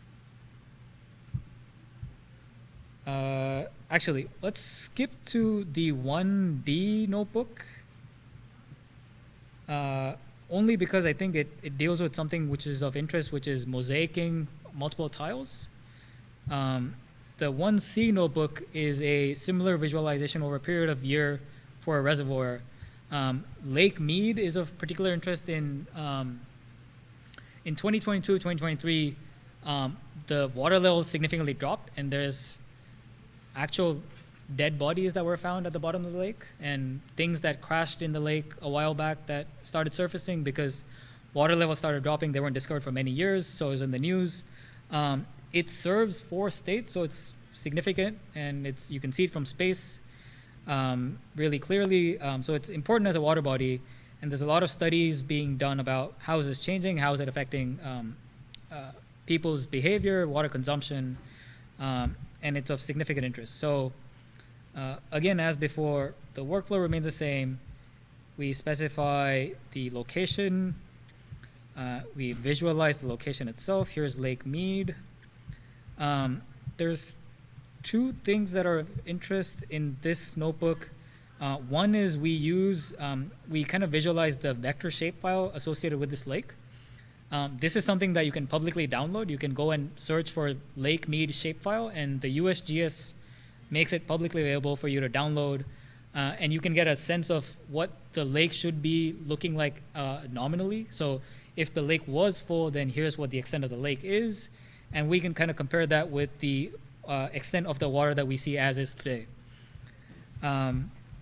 So we visualize the point associated with the lake. We have our search query, which is we specify the date, the location, the stack URL, the data that we're looking for, and we execute the search. And okay, so we'll stop there. So as I said before, you have these, UTM zone data sets, and any given tile is 110 by 110 kilometers, 3660 by 3660. So for the search that I did, I got back 4 tiles with these unique IDs, this T11 SPA all the way to SPV, which are 4 adjacent tiles. You can look at, so if I go here, so if I look at this search, there's this tile, let's see. Okay, let's look at, let's do this. That's annoying. Okay, so I have 4 tiles here, and each of this, the only difference between those 4 would be the final, the tile ID itself. The tile ID is a string that's in the file name. In this case, it's T10TDS. The adjacent one would be typically alphabetically ordered. It would be something like T10TD, instead of S, it would be like R or P or something. And then going down, you would have like, I think D would become an E, and then so on and so forth. And so in this case, the search that we did, it gave us back 4 unique tile IDs. And we'll mosaic those 4 tiles. Yes? Is there a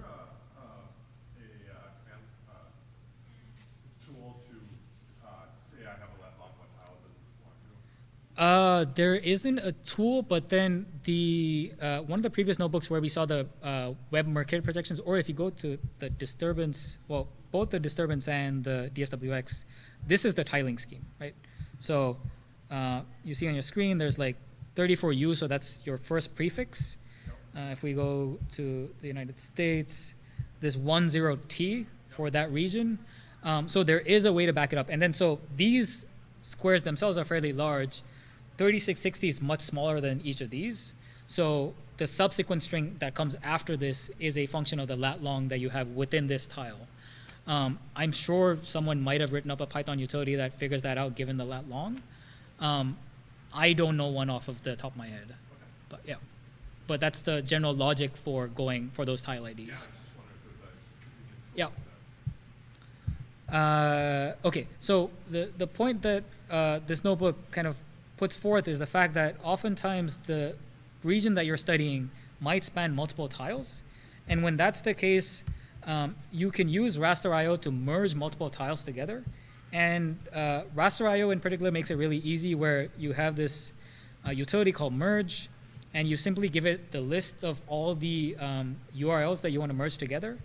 And it will give back the affine transformation associated with that final returned matrix and the image itself that was mosaic. So those 4 tiles combined together, we're going to get that back.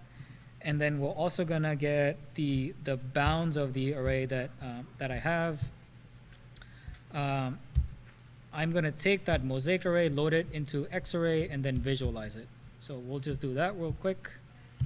And then we'll look at some vegetation data after this.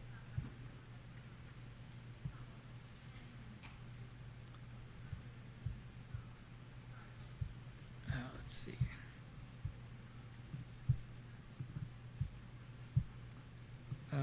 In the meantime, while that's happening, I just want to show this real quick. This is the 1C notebook, and it's mostly the same. We don't do the mosaicing of the data, but I did want to show what vector files typically look like.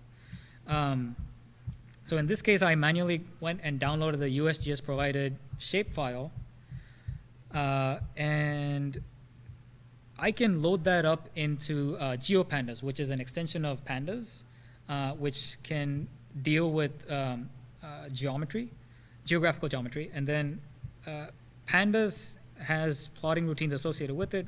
So I can simply do a gdf.plot, and it will essentially plot all this, the extent of the lake associated with it.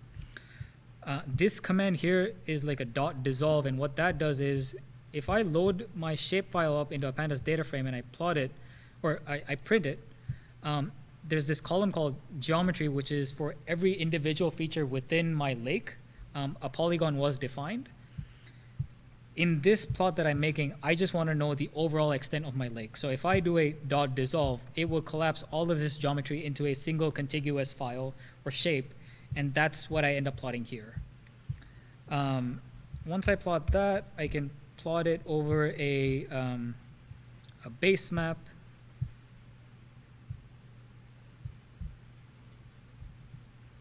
And we'll wait for that to render. And here's an example of a raster data that was previously rendered, but as you can see, it doesn't cover the entire lake. Like, this bit of the lake gets cut out compared to the vector file that's getting plotted right now.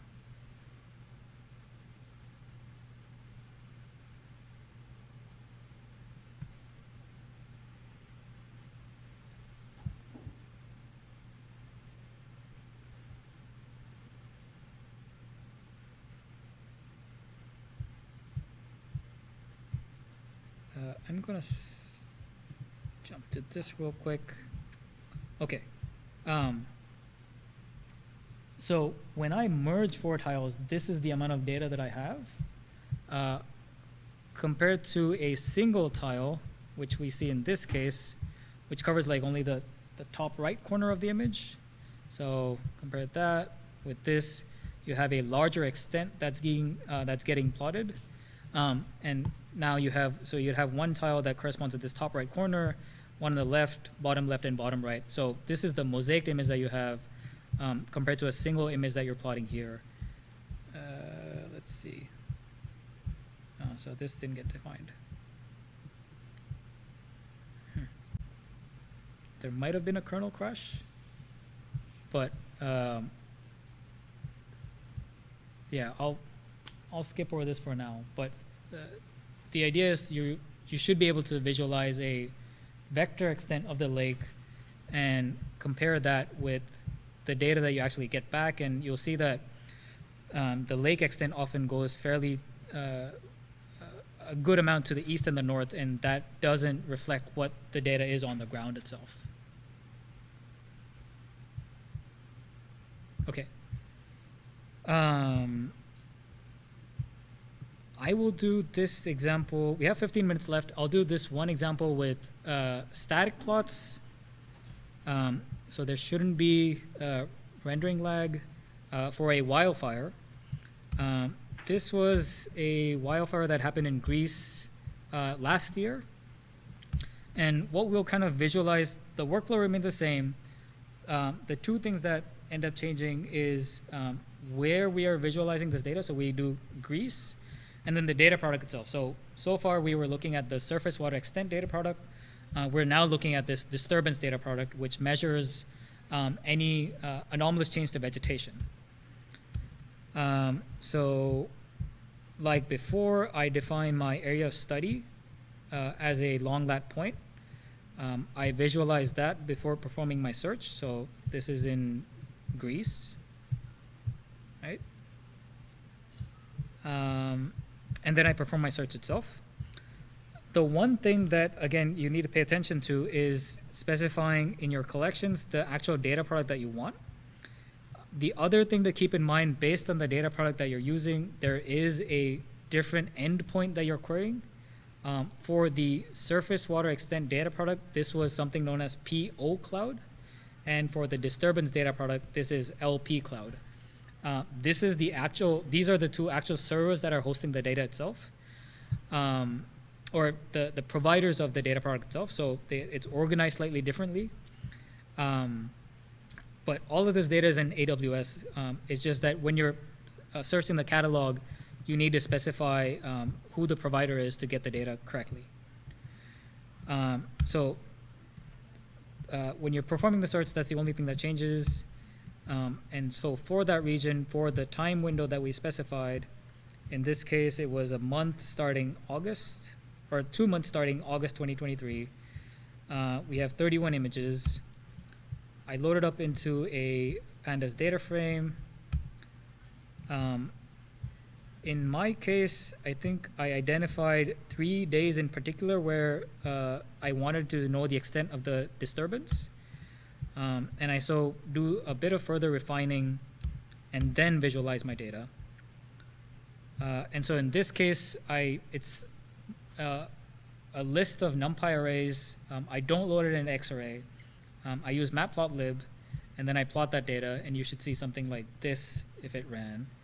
And if you can see, what it is the vegetation disturbance extent on 3 days. So August 1st, August 26th, and then 18th of September.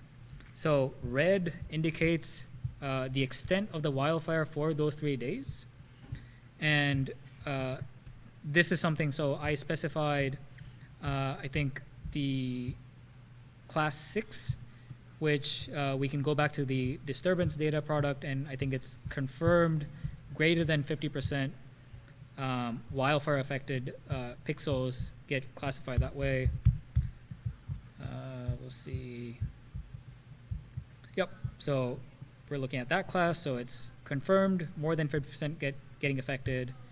And so that's what we visualize here. The last thing that I want to demonstrate is if I have this kind of visual plot and I want to be more quantitative, I can go from this to a calculation of the actual area affected. So if I simply count the number of pixels in each case that was affected by the fire that belong to this class, then I can get a sense of the area that was affected. So I have some code that goes from define the area of each pixel, so 30 meter by 30 meter. And then I say, for my given raster, how many of them are class 6? And then I apply this conversion factor, which goes from number of pixels to area, and then I can simply plot that.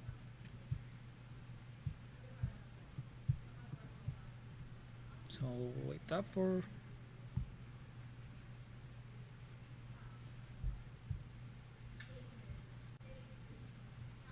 any questions about the matplotlib stuff? Okay.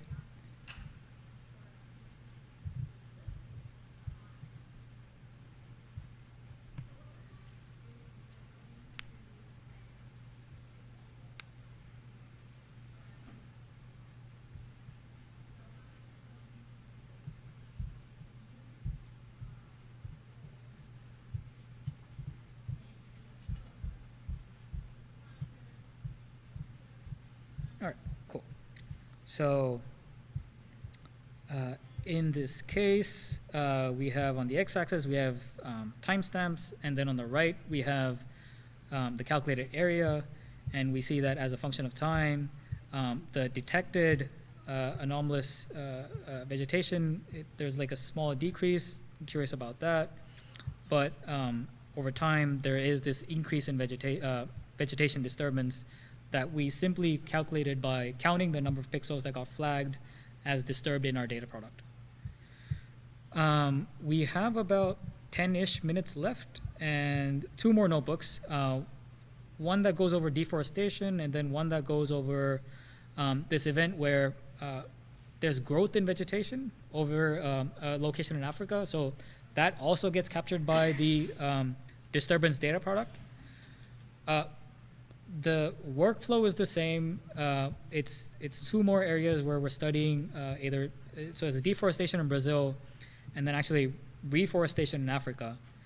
But then I think I've provided examples of what that workflow looks like. It's the same workflow where you specify the area, the time window, load the data, and then visualize it.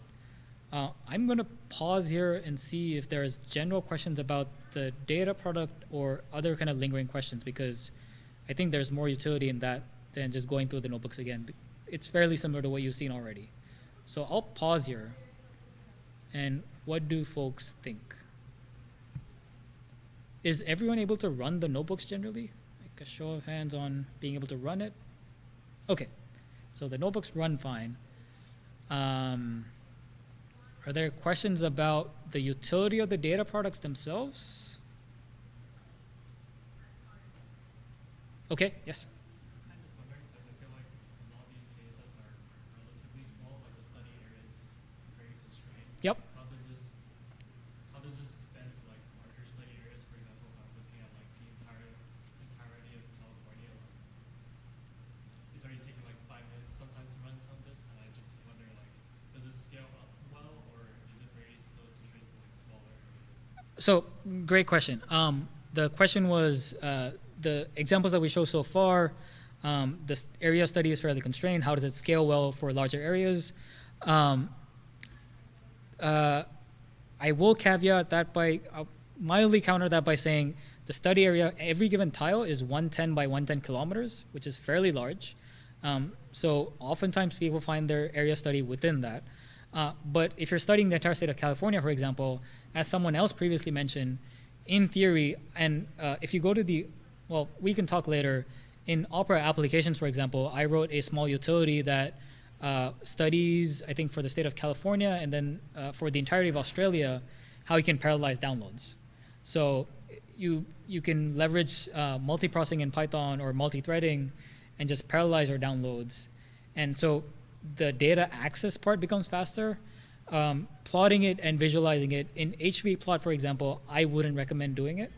But if you want to kind of click around for a single tile, HV plot is really nice. If you have this large data set, then it might not be the best case.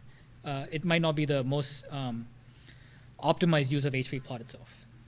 But the data download itself or the data access itself, you can parallelize with other ways and load it up into X-ray or NumPy, and then make better use of it.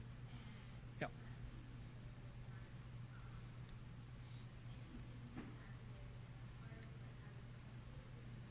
Okay.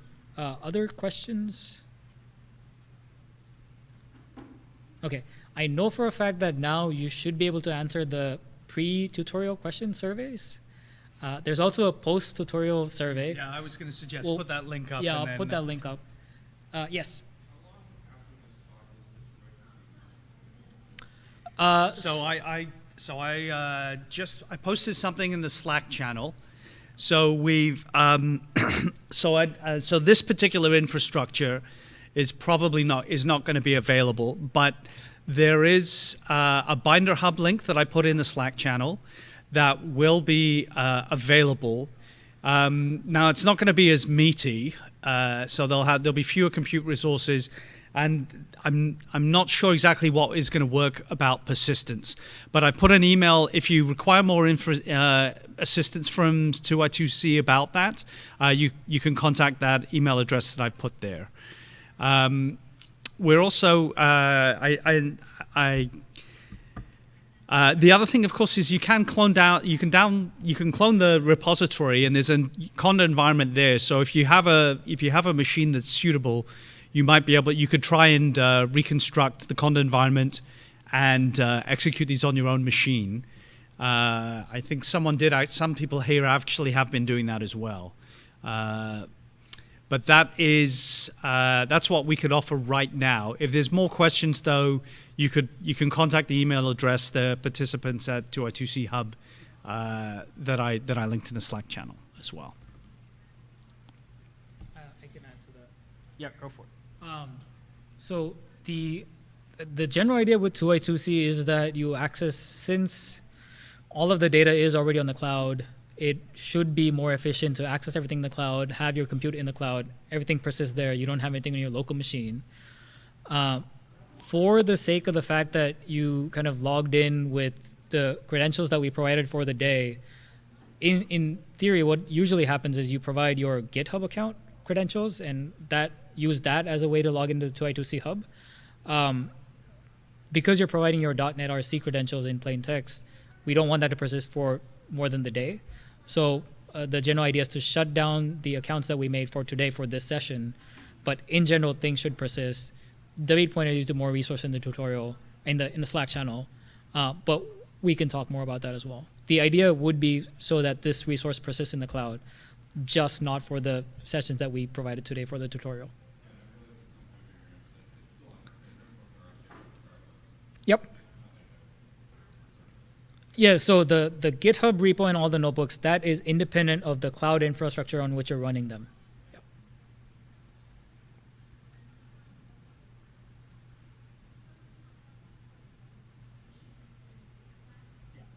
Yep. I'm just wondering if there's any other tricks you advise for improving performance on the rendering. Like, can you downsample the rasters and speed things up that way? Yeah, definitely. So if you, I know that if you go into if that's something that you're interested in, let me work on, I could try and work on a notebook that simply downsamples. I know if you go to, so this is 3660 by 3660, right? I know for a fact that it renders much faster at like half resolution. But then when you do that, now your spatial resolution is now 60 meters by 60 meters. There's no way of dynamically going from that resolution down back to 30 meters by 30 meters when you zoom in. So can I make a oh yeah. comment? So again, I think one of the in the HoloViz family of libraries, there is Data Shader is a tool that you might want to look at because that has a lot of utilities built in that deal with this idea that you have a large amount of data which may exist on a remote resource, and what it has utilities that will basically deal with, rather than downsampling, maybe doing some other kind of aggregation, and when before it actually gets transmitted down the wire, basically. So if you're doing things like visualizing on a local, on your local web browser, but all the compute is being done remotely, then it can do things in a way that intelligently manages the computation so that it doesn't actually cause your browser to crash, right? So the data shader library, I think, is one of the things that you might want to take a look at, because that actually has a lot of thought put into dealing with the kinds of problems you're asking about. Just feedback, like the rendering was kind of crawling on my end, and I see that like RAS stereo lets you do downsampling, but data share might be a different way. So understanding the options and what you recommend go together, you can put together about what the right way off, which you got both. Yeah. Yeah. That's a fair point. Yeah, I'll think more on that question, but I'll get back to you about that. Also, it appears like I ran into like running out of memory, because it would have been good to say, hey, close your notebook and make sure to exit that session, just because you get 4 or 5 of these open and now you're right cap it. Yes, right. Notebook struggling more, so just the suggestion would be to tell people to close them after we're done. Yeah, thank you. We should remember that. Yeah. I made a point of closing them while I was going through, but I didn't actually announce that I was doing that. Sorry. Thank you. All right. I think it's lunchtime, so I think that now would be a good time to sort of go and refuel and get our brains started again. So thank you all very much for attending.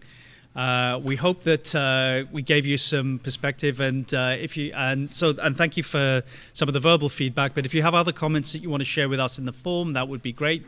But I hope that you have all gained some insights that are helpful to you, and that you'll actually have the opportunity to go and play around with some of this data now. So and best wishes for the rest of the conference as well. So thank you all very much. And thank you, Kartik, for everything you've done here. So.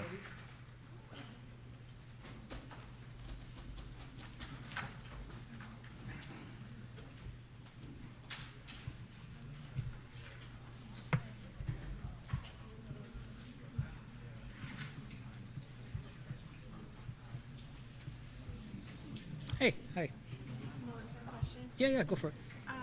That's unrelated to this, Yep. but I just wanted your thoughts on something. I'm a student at University of Oregon, and I'm working on a capstone project, and we're looking at seismic data, and we're looking for change point detection. Uh-huh. We're thinking of using like ruptures package on Python, and I'm wondering if you have any experience with that, if you have something you'd recommend for someone who wants to. So what is it that you're trying to study exactly? We're going to look at seismic data at Pacific Northwest and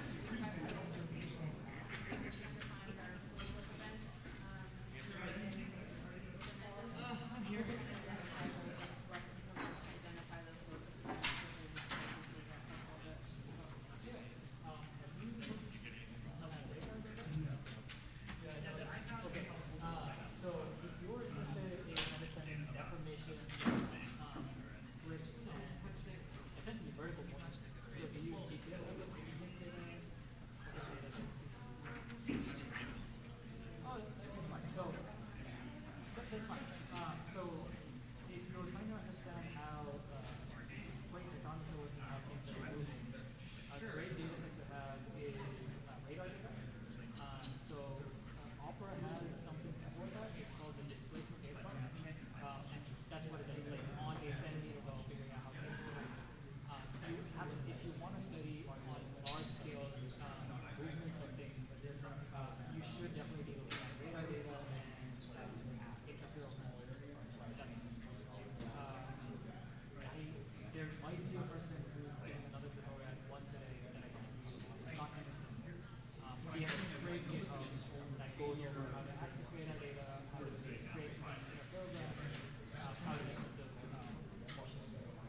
you'll see him. So ask him after that.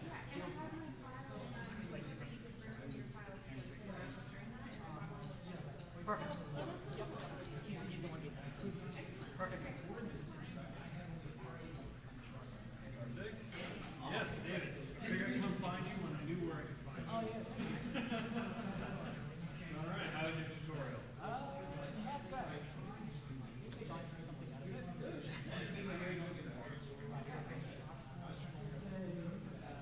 Yeah, I haven't been inside there before this much. How's your morning session? Yeah, it's good. I went to the IBIS.